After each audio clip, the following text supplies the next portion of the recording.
नमस्कार आज परिक्रमा को आपण मानक स्वागत करुचु विद्यादात्री देवी सरस्वती पूजा रे तांको प्रति आम सम्मान प्रदर्शन करुचु आपण मानक शुभेच्छा जनाऊँ।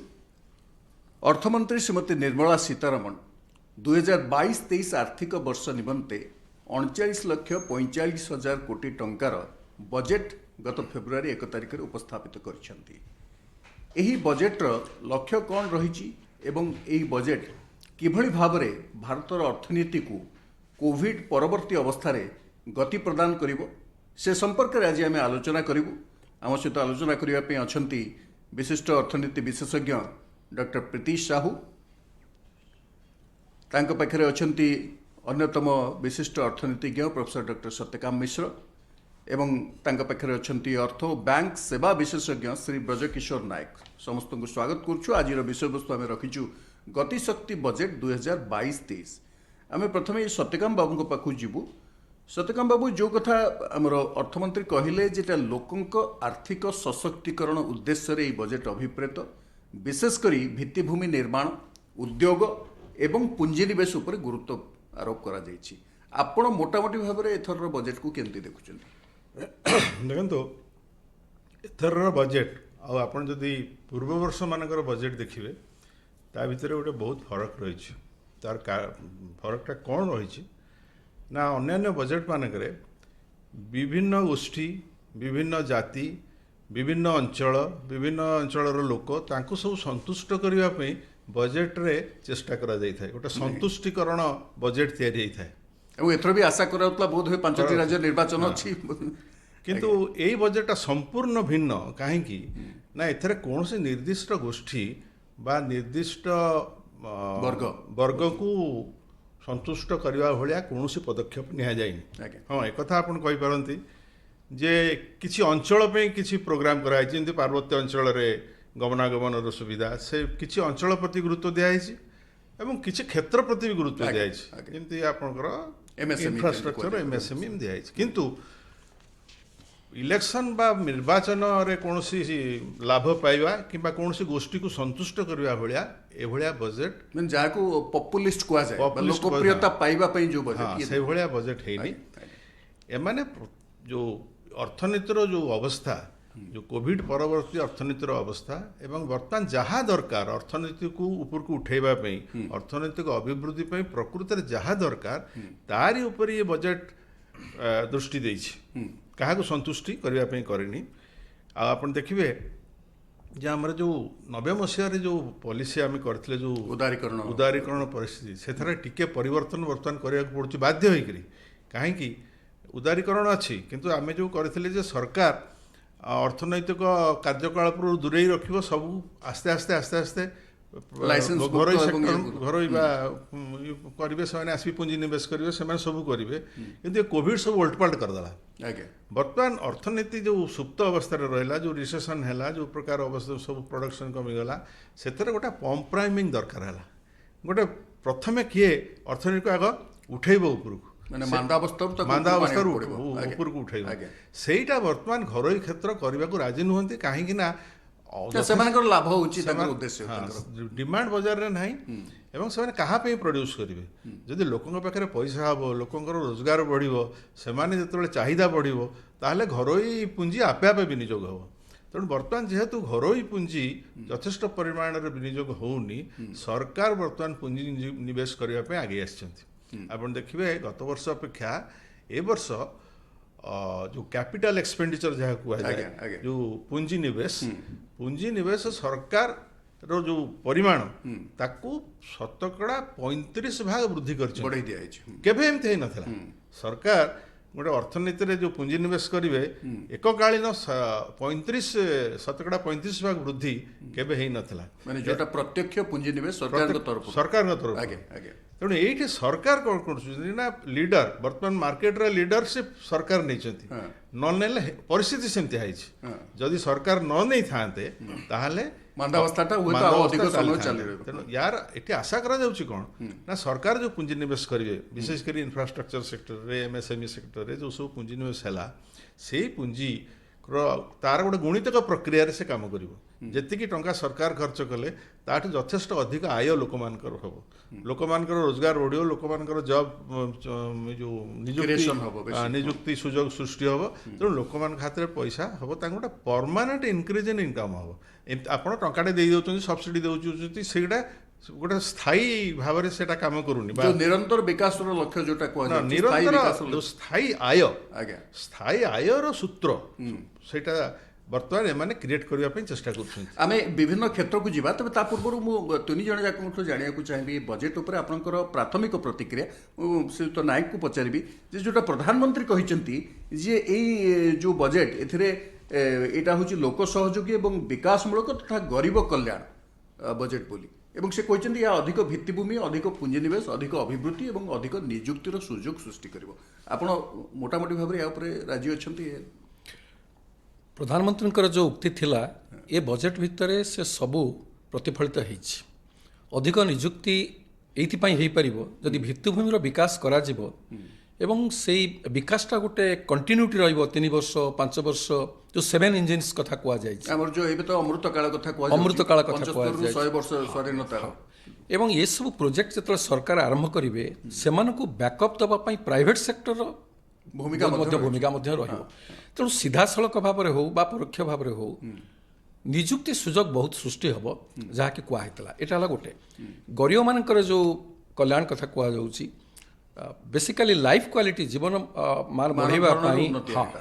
ବର୍ତ୍ତମାନ ପାଖାପାଖି 4 କୋଟି ଗୃହକୁ ନଳ ଦ୍ୱାରା ପାଣି ଯାଇକି ପହଞ୍ଚିବ, ଯେଉଁଟାକି ଆମର ସ୍ୱାସ୍ଥ୍ୟ ପାଇଁ ନିହାତି ଦରକାର। ସେଟା ଗୋଟେ ବଡ଼ ପ୍ରୋଜେକ୍ଟ ନିଆହେଇଛି, ସେଠି ଅଧିକାଂଶ ଗରିବ ଲୋକ ବେନିଫିଟ୍ ପାଇବେ। ଏବଂ ଗୋଟେ ନିର୍ଦ୍ଦିଷ୍ଟ ସମୟ ଅବଧି ସୁଦ୍ଧା ସମସ୍ତଙ୍କୁ ଆବାସ ଯୋଗାଇ ଦେବା ପାଇଁ ସରକାର ଯୋଉ ଲକ୍ଷ୍ୟ 80 ଲକ୍ଷ ଘର ଯେଉଁଗୁଡ଼ାକ ପକ୍କା ଘର ଆଇଡେଣ୍ଟିଫାଇ ହେଇସାରିଛି, ଏଇ ବର୍ଷ ପାଇଁ ଚିହ୍ନଟ ହେଇସାରିଛି, ସେଠି 48,000 କୋଟି ଟଙ୍କା ବ୍ୟୟ ବରାଦ କରାହେଇଛି, ସେଟା ହେବ। ଏସବୁ ଗରିବମାନଙ୍କ ପାଇଁ ହେବ। ଯଦି ଚାଷୀ କଥା ଦେଖିବା, ଯେତେ ବଜେଟ୍ର ଗୋଟେ କମ୍ପ୍ରେହେନ୍ସିଭ୍ ମୋଟାମୋଟି ଭାବରେ ଚାଷୀମାନଙ୍କର ବିକାଶ ପାଇଁ ଗୁରୁତ୍ୱ ଦିଆଯାଇଛି।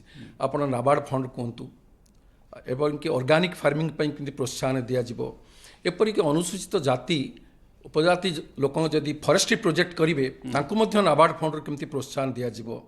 ଯଦି ଆପଣ ଗଙ୍ଗା ଯେଉଁ କରିଡର କଥା କୁହାହେଇଛି, ପାଞ୍ଚଟି ଯେଉଁ ରାଜ୍ୟ ରାଜ୍ୟ ଗୁଡ଼ାକ ଦେଇଯିବ। ଆସିଛି ଗଙ୍ଗା ଆଜ୍ଞା। କୂଳରେ, ଉତ୍ତରାଖଣ୍ଡ, ସେଠି କେମିତି ଉତ୍ତର ହଁ ସେଠି କେମିତି ପ୍ରଦେଶ ଜଳସେଚନ ପଶ୍ଚିମବଙ୍ଗ ହେବ, ପର୍ଯ୍ୟନ୍ତ। କେମିତି ହେବ। ଯଦି ଆପଣ ମୋଟ ଉପରେ ଦେଖିବେ, ପୁଣି ଯେଉଁ ବ୍ଲେଣ୍ଡେଡ୍ ଫୁଏଲ୍ କଥା ବଜେଟ୍ରେ କୁହାଯାଇଛି, ପେଟ୍ରୋଲ ଡିଜେଲ ଭିତରେ ଆସିକରି ଇଥାନଲ ଆପଣଙ୍କର ମିଶିବ, ସେଟା ମିଶିବା ଦ୍ୱାରା ଚାଷୀ ମଧ୍ୟ ଉପକୃତ ହେବ। ତେଣୁ ଏସବୁ ମଧ୍ୟ ବହୁତ ଚାଷୀ ଅଛନ୍ତି। ଡ୍ରୋନ୍ ବ୍ୟବହାର, ଡ୍ରୋନ୍ ବ୍ୟବହାର ହେବ, କିଷାନ ନିଧି ତ ହଁ, ଅଛି। କିଷାନ ନିଧି ଅଛି। ତେଣୁ ମାର୍ଜିନାଲ ଫାର୍ମର ଯେଉଁମାନେ ଅଛନ୍ତି, ନାମମାତ୍ର ଚାଷୀ ଅଛନ୍ତି, ଅଳ୍ପ ଅଳ୍ପ ଜମି ଚାଷ ଏବଂ କରୁଛନ୍ତି, ଯୋଉଟା MSP ବାବଦକୁ ସିଧାସଳଖ ଯିବ 2,37,000 କୋଟି ଟଙ୍କା ସିଧାସଳଖ ଧାନ ଯିବ ଏବଂ ଗହମ ପ୍ରୋକ୍ୟୁରମେଣ୍ଟ ବାବଦକୁ। ତେଣୁ ସେଇଟା ମଧ୍ୟ ଚାଷୀକୁ ଡିବିଟିରେ ଆଜ୍ଞା କୌଣସି ଚାଷୀଙ୍କୁ ଆଉ ଚେକ୍ ଧରିକି ବ୍ୟାଙ୍କକୁ ଯିବାକୁ ପଡ଼ିବନି। ମିନିମମ୍ ସପୋର୍ଟ ପ୍ରାଇସ୍ ସିଧା ଆସିକି ଚାଷୀଙ୍କ ଆକାଉଣ୍ଟରେ ତେଣୁ ଏହିସବୁ କମ୍ପ୍ରେହେନ୍ସିଭ୍ ୱେରେ ଗରିବମାନଙ୍କୁ ମଧ୍ୟ ସାହାଯ୍ୟ କରିବ।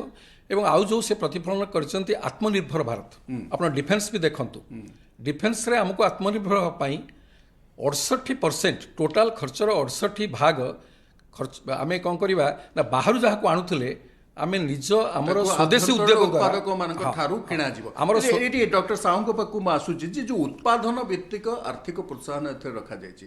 ତେଣୁ ଉତ୍ପାଦନ ହେଉଛି ଗୋଟିଏ ମାତ୍ର କ୍ଷେତ୍ର ଯେଉଁ କ୍ଷେତ୍ରରେ ନିଯୁକ୍ତିର ମଧ୍ୟ ସୁଯୋଗ ରହିଛି, ଯେଉଁଥିରେ ଅର୍ଥବ୍ୟବସ୍ଥା ସୁଧୁରି ପାରିବ, ଯେଉଁଥିରେ ବହୁ ଲୋକଙ୍କୁ କର୍ମସଂସ୍ଥାନ ମିଳିପାରିବ, ପ୍ରତ୍ୟକ୍ଷ ହେଉ ବା ପରୋକ୍ଷ ହେଉ। ତେଣୁ ଇଏ ବଜେଟ୍ ତାରି ଉପରେ ଦୃଷ୍ଟି ରଖି ଯେମିତି ଆମର ଡକ୍ଟର ମିଶ୍ର କହୁଥିଲେ ଯେ ଏଇଟା ଗୋଟେ ଭିନ୍ନ ବଜେଟ୍ ଆଜି ପର୍ଯ୍ୟନ୍ତ ଯେମିତି ହେଇଥିଲା, ମାନେ ଏଥିରେ ପପୁଲିଜିମ୍ ନାହିଁ, ଏଥିରେ ଗୋଟେ ବ୍ୟବହାରିକତାକୁ ବେଶୀ ବ୍ୟବହାର କରାଯାଇଛି। ଆଜ୍ଞା ଦେଖନ୍ତୁ, ଗୋଟିଏ ସରକାରଙ୍କର ପ୍ରକୃତରେ ପ୍ରଥମ ଲକ୍ଷ୍ୟଟା କ'ଣ ଥାଏ ନା, ଯେକୌଣସି ଗୋଟେ ପଲିସି ନିଅନ୍ତୁ ସେଟା କେମିତି କମନ୍ ମ୍ୟାନ୍କୁ ନିଶ୍ଚିତ ସାହାଯ୍ୟ କରିବ।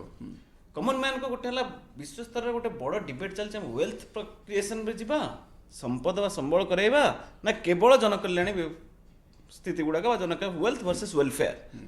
ତେଣୁ ବର୍ତ୍ତମାନ ସରକାର ଯଦି ପୂର୍ବ ବଜେଟ୍ ଗୁଡ଼ାକ ଦେଖିବେ, ପୂର୍ବ ବଜେଟ୍ରେ ମ୍ୟାକ୍ସିମମ୍ ଟାଇମ୍ରେ କ'ଣ ହେଇଛି ନା, ବହୁତ ସମୟରେ ଯେ ଆମେ ୱେଲଫେୟାର ମେଜରକୁ ବେଶୀ ଗୁରୁତ୍ୱ ଦେଇଛନ୍ତି। ତାପରେ ଇଭିନ୍ 19-20 ଦେଖନ୍ତୁ, ସେ ବଜେଟ୍ରେ ମଧ୍ୟ ଆମେ କୃଷି କ୍ଷେତ୍ର ଉପରେ ଗୁରୁତ୍ୱ ଦେଇଛୁ, ଆମେ ଦେଇଛନ୍ତି ଗୁରୁତ୍ୱ ଦେଇନାହାନ୍ତି ନାହିଁ, ବହୁତ ସମୟରେ ଦିଆଯାଇଛି। କିନ୍ତୁ ବର୍ତ୍ତମାନ ପରିସ୍ଥିତିରେ କ'ଣ ନା, ଆମ ବିଶ୍ୱର ଅର୍ଥବ୍ୟବସ୍ଥାକୁ ଦେଖିକି ଭାରତର ଅର୍ଥବ୍ୟବସ୍ଥା କିଭଳି ଭାବରେ ଆଗକୁ ନିଆଯିବ ତା ଉପରେ ବେଶୀ ଧ୍ୟାନ ଦିଆଯାଇଛି। ଆପଣ ଯେଉଁଟା କହିଲେ ପ୍ରଡକ୍ସନ୍ ଲିଙ୍କ୍ଡ ଇନସେଣ୍ଟିଭ୍ କଥା, ଯେଉଁଟା କଥା ମୋତେ ପଚାରିଲେ, ପ୍ରଡକ୍ସନ୍ ଲିଙ୍କ୍ଡ ଇନସେଣ୍ଟିଭ୍ର ତାର ଉଦ୍ଦେଶ୍ୟ କ'ଣ ରହୁଛି ନା, मुख्यतः जदि आमे प्रोडक्शन करेबा प्रोडक्शन अधिक मात्रा करेबा तापर इनसेंटिव ले तान सेटा गोटे एम्प्लॉयमेंट क्रिएशन करेबा गोटे छोटिया तथ्य दउची वर्तमान देखंतु इलेक्ट्रोनिक्स मैन्युफैक्चरिंग बा मोबाइल पर्टिकुलरली बेसी आमदानी होउतला जोटा सेटा तो प्रोडक्शन हला ए ता सहित 250% मध्य तार एक्सपोर्ट टा बढ़िछि ଏବଂ ଇଲେକ୍ଟ୍ରୋନିକ୍ସ ଗୁଡ୍ ଉତ୍ପାଦନ ବଢାଇବା ପାଇଁ ମଧ୍ୟ ପ୍ରୋତ୍ସାହନ ଏଥିରେ ପ୍ରୋତ୍ସାହନ ଦିଆଯାଇଛି ଆଉ ଏଇ କାମ ପାଇଁ ସରକାରଙ୍କର କ'ଣ ନା ବର୍ତ୍ତମାନ ଦେଖନ୍ତୁ ଜିଡିପି ଯଦି ବଢ଼ାଇବାକୁ ହେବ ଆମକୁ ନିଶ୍ଚିତ କନଜମ୍ପସନ୍ ବଢ଼ାଇବାକୁ ପଡ଼ିବ ଇନଭେଷ୍ଟମେଣ୍ଟ ଗଭର୍ଣ୍ଣମେଣ୍ଟ ବଢ଼ାଇବାକୁ ପଡ଼ିବ ଆଉ ଗଭର୍ଣ୍ଣମେଣ୍ଟ ଏକ୍ସପେଣ୍ଡିଚର ବା ସରକାରଙ୍କର ଖର୍ଚ୍ଚଟାକୁ ବଢ଼ାଇବାକୁ ପଡ଼ିବ ସରକାର ଯୋଉଟା ସତ୍ୟକାମ ସାର୍ କହୁଥିଲେ ସରକାର ବର୍ତ୍ତମାନ ଗୋଟେ ମୁଖ୍ୟ ଦାୟିତ୍ୱ ନେଇଗଲେ ଯେ ଆମେ ପ୍ରଥମେ ଗଭର୍ଣ୍ଣମେଣ୍ଟ ଏକ୍ସପେଣ୍ଡିଚର ବା ତାକୁ ସରକାରଙ୍କର ଖର୍ଚ୍ଚ ବଢ଼ାଇବା ସେଇଟା ଗୋଟେ ଇନଭେଷ୍ଟମେଣ୍ଟ ଉପରେ ଯିବ ଯଦି ସରକାରଙ୍କର ଖର୍ଚ୍ଚ ବଢ଼ିଲା ତାହେଲେ ଧୀରେ ଧୀରେ ଯଦି ମାନେ ଏଇଟା କ୍ରାଉଡିଂ ଆଉଟ୍ କରୁନାହାନ୍ତି ମାନେ ଗୋଟେ ଯେ ସରକାର ଯଦି ଖର୍ଚ୍ଚ କରିଲେ ତା ମାନେ ଯେ ପ୍ରାଇଭେଟ ଇନଭେଷ୍ଟମେଣ୍ଟ ବା ତାଙ୍କର ସବୁ କ୍ଷେତ୍ରକୁ ସରକାର ମାଡ଼ି ବସିବେ ତା ବି ନୁହଁ ନାଇଁ ସରକାରଙ୍କର ଖର୍ଚ୍ଚ ହେଲା ମାନେ ପ୍ରାଇଭେଟ ଇନଭେଷ୍ଟମେଣ୍ଟକୁ ଆହୁରି ଅଧିକା ପ୍ରୋତ୍ସାହନ ଦେବ ଯୋଉଟା କି ଲଙ୍ଗ ଟର୍ମରେ ଆପଣ ଦେଖିବେ ଯେ ତାର କନଜମ୍ପସନ୍ ମାନେ ଇନଭେଷ୍ଟମେଣ୍ଟ ବଢି ଚାଲିବ ପ୍ରାଇଭେଟ ଗଭର୍ଣ୍ଣମେଣ୍ଟର ଇନଭେଷ୍ଟମେଣ୍ଟ ବଢି ଚାଲିଲା ସରକାରଙ୍କର ନା ମାନେ ଲୋକମାନଙ୍କର ଇନକମ୍ ବଢିଲା ବା ସେମାନେ ଏମ୍ପ୍ଲୟମେଣ୍ଟ ହେଲେ ବଢିଲା ସବୁ ପ୍ରକାର ବଢିଲା ଆରେ ଏଇଟା କାରଣ କ'ଣ ଆମେ କାହିଁକି ଏ ପ୍ରତି ଗଲେ ଯେତେବେଳେ ଆମେ ଗୋଟେ ବିଶ୍ୱର ଗୋଟେ ସର୍ବବୃହତ ମାନେ ଗୋଟେ ବୃହତ ଇକୋନୋମି ଭାବରେ ଆମେ ଭାବୁଛନ୍ତି ବିଶ୍ୱରେ ଆମକୁ ଗୋଟେ ଆମକୁ ରଖିବାକୁ ବଜାୟ ରଖିବାକୁ ପଡ଼ିବ ଯଦି ଗୋଟେ ବୃହତ ଇକୋନୋମି ବିଷୟରେ ଯିବାକୁ ପଡ଼ିବ ତାହେଲେ ଆମେ ଫାଷ୍ଟେଷ୍ଟ ଗ୍ରୋଇଂ ଇକୋନୋମି ଯେଉଁ ଟ୍ରେଣ୍ଡଟା ଅଛି ସେଇଟାକୁ ବଜାୟ ରଖିବାକୁ ପଡ଼ିବ ସେଇଟା ଯଦି ବଜାୟ ରଖିବାକୁ ପଡ଼ିବ ତାହେଲେ ଆମକୁ ଭିତ୍ତିଭୂମି ଉପରେ ଗୁରୁତ୍ୱ ଦେବାକୁ ପଡ଼ିବ ନହେଲେ ମୁଁ ଡକ୍ଟର ମିଶ୍ରଙ୍କୁ ଆଉ ଗୋଟେ ପଚାରିବାକୁ ଚାହୁଁଛି ଯେ ଡକ୍ଟର ମିଶ୍ର ଏଇ ଯେଉଁ ବର୍ତ୍ତମାନ ବିତ୍ତୀୟ ନିଅଣ୍ଟ ଯେତିକି ଆୟ ହେବ ବ୍ୟୟ ତାଠୁ ଅଧିକା ହେବ ଦେଖାଯାଉଛି ଏଇଟା ଗୋଟେ ଅର୍ଥନୀତି ପାଇଁ ଆମେ ଯଦି ଗୋଟେ ହିସାବ ଦେବା ଯେ ଯେଉଁ ଟଙ୍କାଏ ଯେଉଁ ବ୍ୟୟ କରିବେ ସରକାର ସେଥିରୁ 58 ପଇସା ଆସିବ ପ୍ରତ୍ୟକ୍ଷ ପରୋକ୍ଷ କରରୁ 35 ପଇସା ଋଣ ବା ବିଭିନ୍ନ ପ୍ରକାର ପୁଞ୍ଜି ଯେଉଁଟା ସରକାର ଆଣିବେ 5 ପଇସା ଅଣଟିକସ ଆୟ ବା ବିନିର୍ଭୟ ଆଦିରୁ ଯେଉଁଗୁଡ଼ାକ ଡିସ୍ଇନଭେଷ୍ଟମେଣ୍ଟ ହେବ 2 ପଇସା ଅଣ ଋଣ ପୁଞ୍ଜିରୁ ସେମାନେ ପାଇବେ ତେଣୁ ୟା ଦେହରେ ଯେଉଁ 58 ପଇସା ତାର ମ୍ୟାକ୍ସିମମ୍ ରହୁଛି ଜିଏସଟି 16 ପଇସା ଏବଂ ଆୟକର ରହୁଛି 15 ପଇସା ଆଉ ଛୋଟ ମୋଟ କଷ୍ଟମ୍ସ ଏକ୍ସାଇଜ କର୍ପୋରେଟ୍ ଇତ୍ୟାଦିରୁ ସେମାନେ ପାଉଛନ୍ତି ତେଣୁ ଯେତେବେଳେ ଏତିକି ଟଙ୍କା ସରକାର ଖର୍ଚ୍ଚ କରିବେ ଏବଂ ବିତ୍ତୀୟ ନିଅଣ୍ଟ ଏତେ ଅଧିକା ପ୍ରାୟ 27 ଲକ୍ଷ ଟଙ୍କା ବୋଧେ ଆୟ ହେବ ଏବଂ 39 ଲକ୍ଷ 45 ହଜାର କୋଟି ଟଙ୍କା ଖର୍ଚ୍ଚ କରିବେ ବିତ୍ତୀୟ ନିଅଣ୍ଟଟା କିଛି ଅସୁବିଧା ସୃଷ୍ଟି କରିବ ନା ଏଇଟା ଗୋଟେ ମାନେ ଗ୍ରୋଇଂ ଇକୋନୋମି ପାଇଁ ଏଇଟା ଭଲ ନାଇଁ ବିତ୍ତୀୟ ନିଅଣ୍ଟର ଗୋଟେ ସୀମା ଧାର୍ଯ୍ୟ କରାହେଇଛି ଆପଣଙ୍କର ଯେଉଁ FRBM ଆକ୍ଟ ଯେଉଁ ହେଇଥିଲା ସେଥିରେ ଯେଉଁ ସୀମା ଧାର୍ଯ୍ୟ କରାହେଇଥିଲା ତାକୁ ଆଖି ଆଗରେ ରଖି ଏମାନେ ଯେଉଁଟା କହୁଛନ୍ତି ଫିସ୍କାଲ କନସୋଲିଡେସନ୍ ମାନେ ଆପଣ ଏଭଳିଆ ଖର୍ଚ୍ଚ ଆଉ ଏମିତି ତାଙ୍କର ଆୟ ଆଉ ଖର୍ଚ୍ଚକୁ ଏଭଳିଆ ମ୍ୟାନେଜ୍ କରିବେ ଯିଏକି ଗୋଟେ ଜାଗାରେ ସ୍ଥିରତା ଆସିବ ସ୍ଥିର ନାହିଁ ଅଳ୍ପ ଯେଉଁ ଆପଣଙ୍କର ଯେଉଁ ଡେଫିସିଟ୍ଟା ସେଇଟା ଗୋଟେ ସୀମା ଭିତରେ ରହିବ ବର୍ତ୍ତମାନ ସେଇଟାକୁ ସେମାନେ ଧାର୍ଯ୍ୟ କରିଛନ୍ତି 6.9 ଏଇ ବର୍ଷ 6.9 ହେବ ବୋଲି କହୁଛନ୍ତି 6.9% ଅଫ୍ ଜିଡିପି ହେବ ଯେଉଁ ମୋଟ ଘରୋଇ ଉତ୍ପାଦର ହେବ ସେଇଟା 6.9 ଏଇ ଯେଉଁ 6.9 ଏଇଟା କାହିଁକି ଏଇଟା 4 ପଏଣ୍ଟ ବି ହେଇପାରିଥାନ୍ତା କିନ୍ତୁ ସରକାର ଯେହେତୁ ବେଶୀ ଖର୍ଚ୍ଚ କରିବାକୁ ଚାହୁଁଛନ୍ତି ଏବଂ ସରକାର ତାକୁ ବହୁତ ଭାବିଚିନ୍ତି କରିଛନ୍ତି ଆପଣ ଦେଖିବେ ଯେଉଁଟା ଡକ୍ଟର ସାହୁ କହୁଥିଲେ ଯେ ୱେଲଫେୟାର ସ୍କିମ୍ରେ ଏଥର ବେଶୀ ନଜର ଦିଆଯାଇନି ଲୋକଙ୍କୁ ପଇସା ବାଣ୍ଟିବା ସବସିଡି ଦେବା ଅନ୍ୟାନ୍ୟ ଏଇସବୁ ଖର୍ଚ୍ଚ ସେ ଯେଉଁ ରେଭିନ୍ୟୁ ଏକ୍ସପେଣ୍ଡିଚର ତାକୁ ସରକାର ଯଥେଷ୍ଟ କମିବାକୁ ଚେଷ୍ଟା କରିଛନ୍ତି ଦୁଇରେ ଗଲାଥର ଯେଉଁ ସବୁ ଇନସେଣ୍ଟିଭ୍ ଦେଇଥିଲେ ବିଭିନ୍ନ ସେକ୍ଟରକୁ ଦେଇଥିଲେ ଏଥର ସେ ସବୁ କରିନାହାନ୍ତି ଦେଇନାହାନ୍ତି ତାକୁ ମଝିରେ କୋଭିଡ ପ୍ୟାକେଜ ଅନେକ ଡିକ୍ଲେୟାର କରାଯାଇଛି ସେଇଟା ତ ସେ ଯେଉଁ କୋଭିଡ ପ୍ୟାକେଜ ହେଇଯାଇଥିଲା ସେ ଯାହା ଥିଲା ସେତିକି ଆଉ ଅଧିକା ଏ ବର୍ଷ କିଛି ନୂଆ ପ୍ୟାକେଜ ଦେଇନାହାନ୍ତି ତେଣୁ ସରକାର ବହୁ ଚେଷ୍ଟା କରିଛନ୍ତି ରେଭିନ୍ୟୁ ଏକ୍ସପେଣ୍ଡିଚରକୁ ସୀମିତ ରଖିବା ଅଧିକ ଟିକସ ମଧ୍ୟ କୋଉଥିରେ ଲାଗୁ କରିନାହାନ୍ତି ବରଂ କେତେ ଗୁଡ଼ିକ କମେଇଛନ୍ତି ଅଧିକା ଟିକସ ଲାଗୁ କରିନାହାନ୍ତି କିନ୍ତୁ ସେଇ ଆପଣଙ୍କର କଷ୍ଟମ୍ସ ଡ୍ୟୁଟିରେ ଟିକେ ପରିବର୍ତ୍ତନ ହେଇଛି କ୍ରିପ୍ଟୋ କରେନ୍ସିରେ ଯାହା ଯୋଡ଼ାଯିବ କ୍ରିପ୍ଟୋ କରେନ୍ସିରେ ସରକାର କେତେ ପଇସା ପାଇବେ ସେଟା କହି ହଉନି ବର୍ତ୍ତମାନ କାହିଁକିନା ସେ ବିଷୟ କହିବନି କିନ୍ତୁ କର୍ପୋରେଟ ଟିକସ ଦର ହ୍ରାସ କରାଯାଇଛି ଆଉ ଗୋଟେ ଜିନିଷ ହେଉଛି ବର୍ତ୍ତମାନ ସେମାନେ ଆୟ ବଢ଼େଇବା ପାଇଁ ଚେଷ୍ଟା କରିଛନ୍ତି ଆପଣଙ୍କର ଯେଉଁ SEZ ଥିଲା ଯେଉଁ କ'ଣ ସେଟା ସ୍ପେଶାଲ ଇକୋନୋମିକ ଜୋନ୍ SEZରେ ଯାଉ ସବୁ କାମ ହେଉଥିଲା ଯେତେ ଏକ୍ସପୋର୍ଟ କରିବା ପାଇଁ ଯାଉ ସବୁ ପ୍ରୋତ୍ସାହନ ଦିଆଯାଇଥିଲା ସେ ବିଶେଷ କାମ କଲା ନାହିଁ ବର୍ତ୍ତମାନ ସେ SEZର ଲେଜିସ୍ଲେସନ୍ ଯେଉଁ ହେଇଥିଲା ତାକୁ ଚେଞ୍ଜ କରିବେ ସେ ଆଇନକୁ ପରିବର୍ତ୍ତନ କରିବେ SEZରେ ବିଶେଷ କରି କେମିତି ଶ୍ରମିକମାନେ କାମ କରିବେ ଆମ ଦେଶରେ ବହୁତ ଲୋକ ଅଛନ୍ତି ସେମାନଙ୍କର ବୈଷୟିକ ଜ୍ଞାନ ଯେଉଁମାନଙ୍କର ବିଶେଷ ନାହିଁ ସେମାନେ କ'ଣ କରିପାରିବେ? ସେମାନେ ଆପଣଙ୍କର ଯେଉଁ ଆପାରେଲ ଇଣ୍ଡଷ୍ଟ୍ରି ହେଲା କି ଆପଣଙ୍କର ଯେଉଁ ପ୍ରୋସେସିଂ ଗୁଡ଼ାକ ହେଲା, ଆସେମ୍ବଲିଂ ହେଲା, ଏଇସବୁ କାମ ଗୁଡ଼ା ସେମାନେ କରିପାରିବେ ଯେଉଁ ଜିନିଷକୁ ଏକ୍ସପୋର୍ଟ ହେଇପାରିବ। ଆମର ଫର୍ଣ୍ଣିଚର ଗୋଟେ ଦେଖନ୍ତୁ, କାଠ କାମ, ଅନ୍ୟାନ୍ୟ ଛୋଟ ଛୋଟ ହ୍ୟାଣ୍ଡିକ୍ରାଫ୍ଟ, ଏଗୁଡ଼ାକ ସବୁ ତାର ଏକ୍ସପୋର୍ଟ ଭ୍ୟାଲ୍ୟୁ ଅଛି। କିନ୍ତୁ ଆମ ଦେଶରେ ଯେଉଁ ଶ୍ରମ ଆଇନ ହେଇଛି, ସେ ଶ୍ରମ ଆଇନଟା ଯୋଗୁଁ ଏ କାମ ବିଶେଷ ଭାବରେ ଉନ୍ନତି ହେଇପାରୁନି।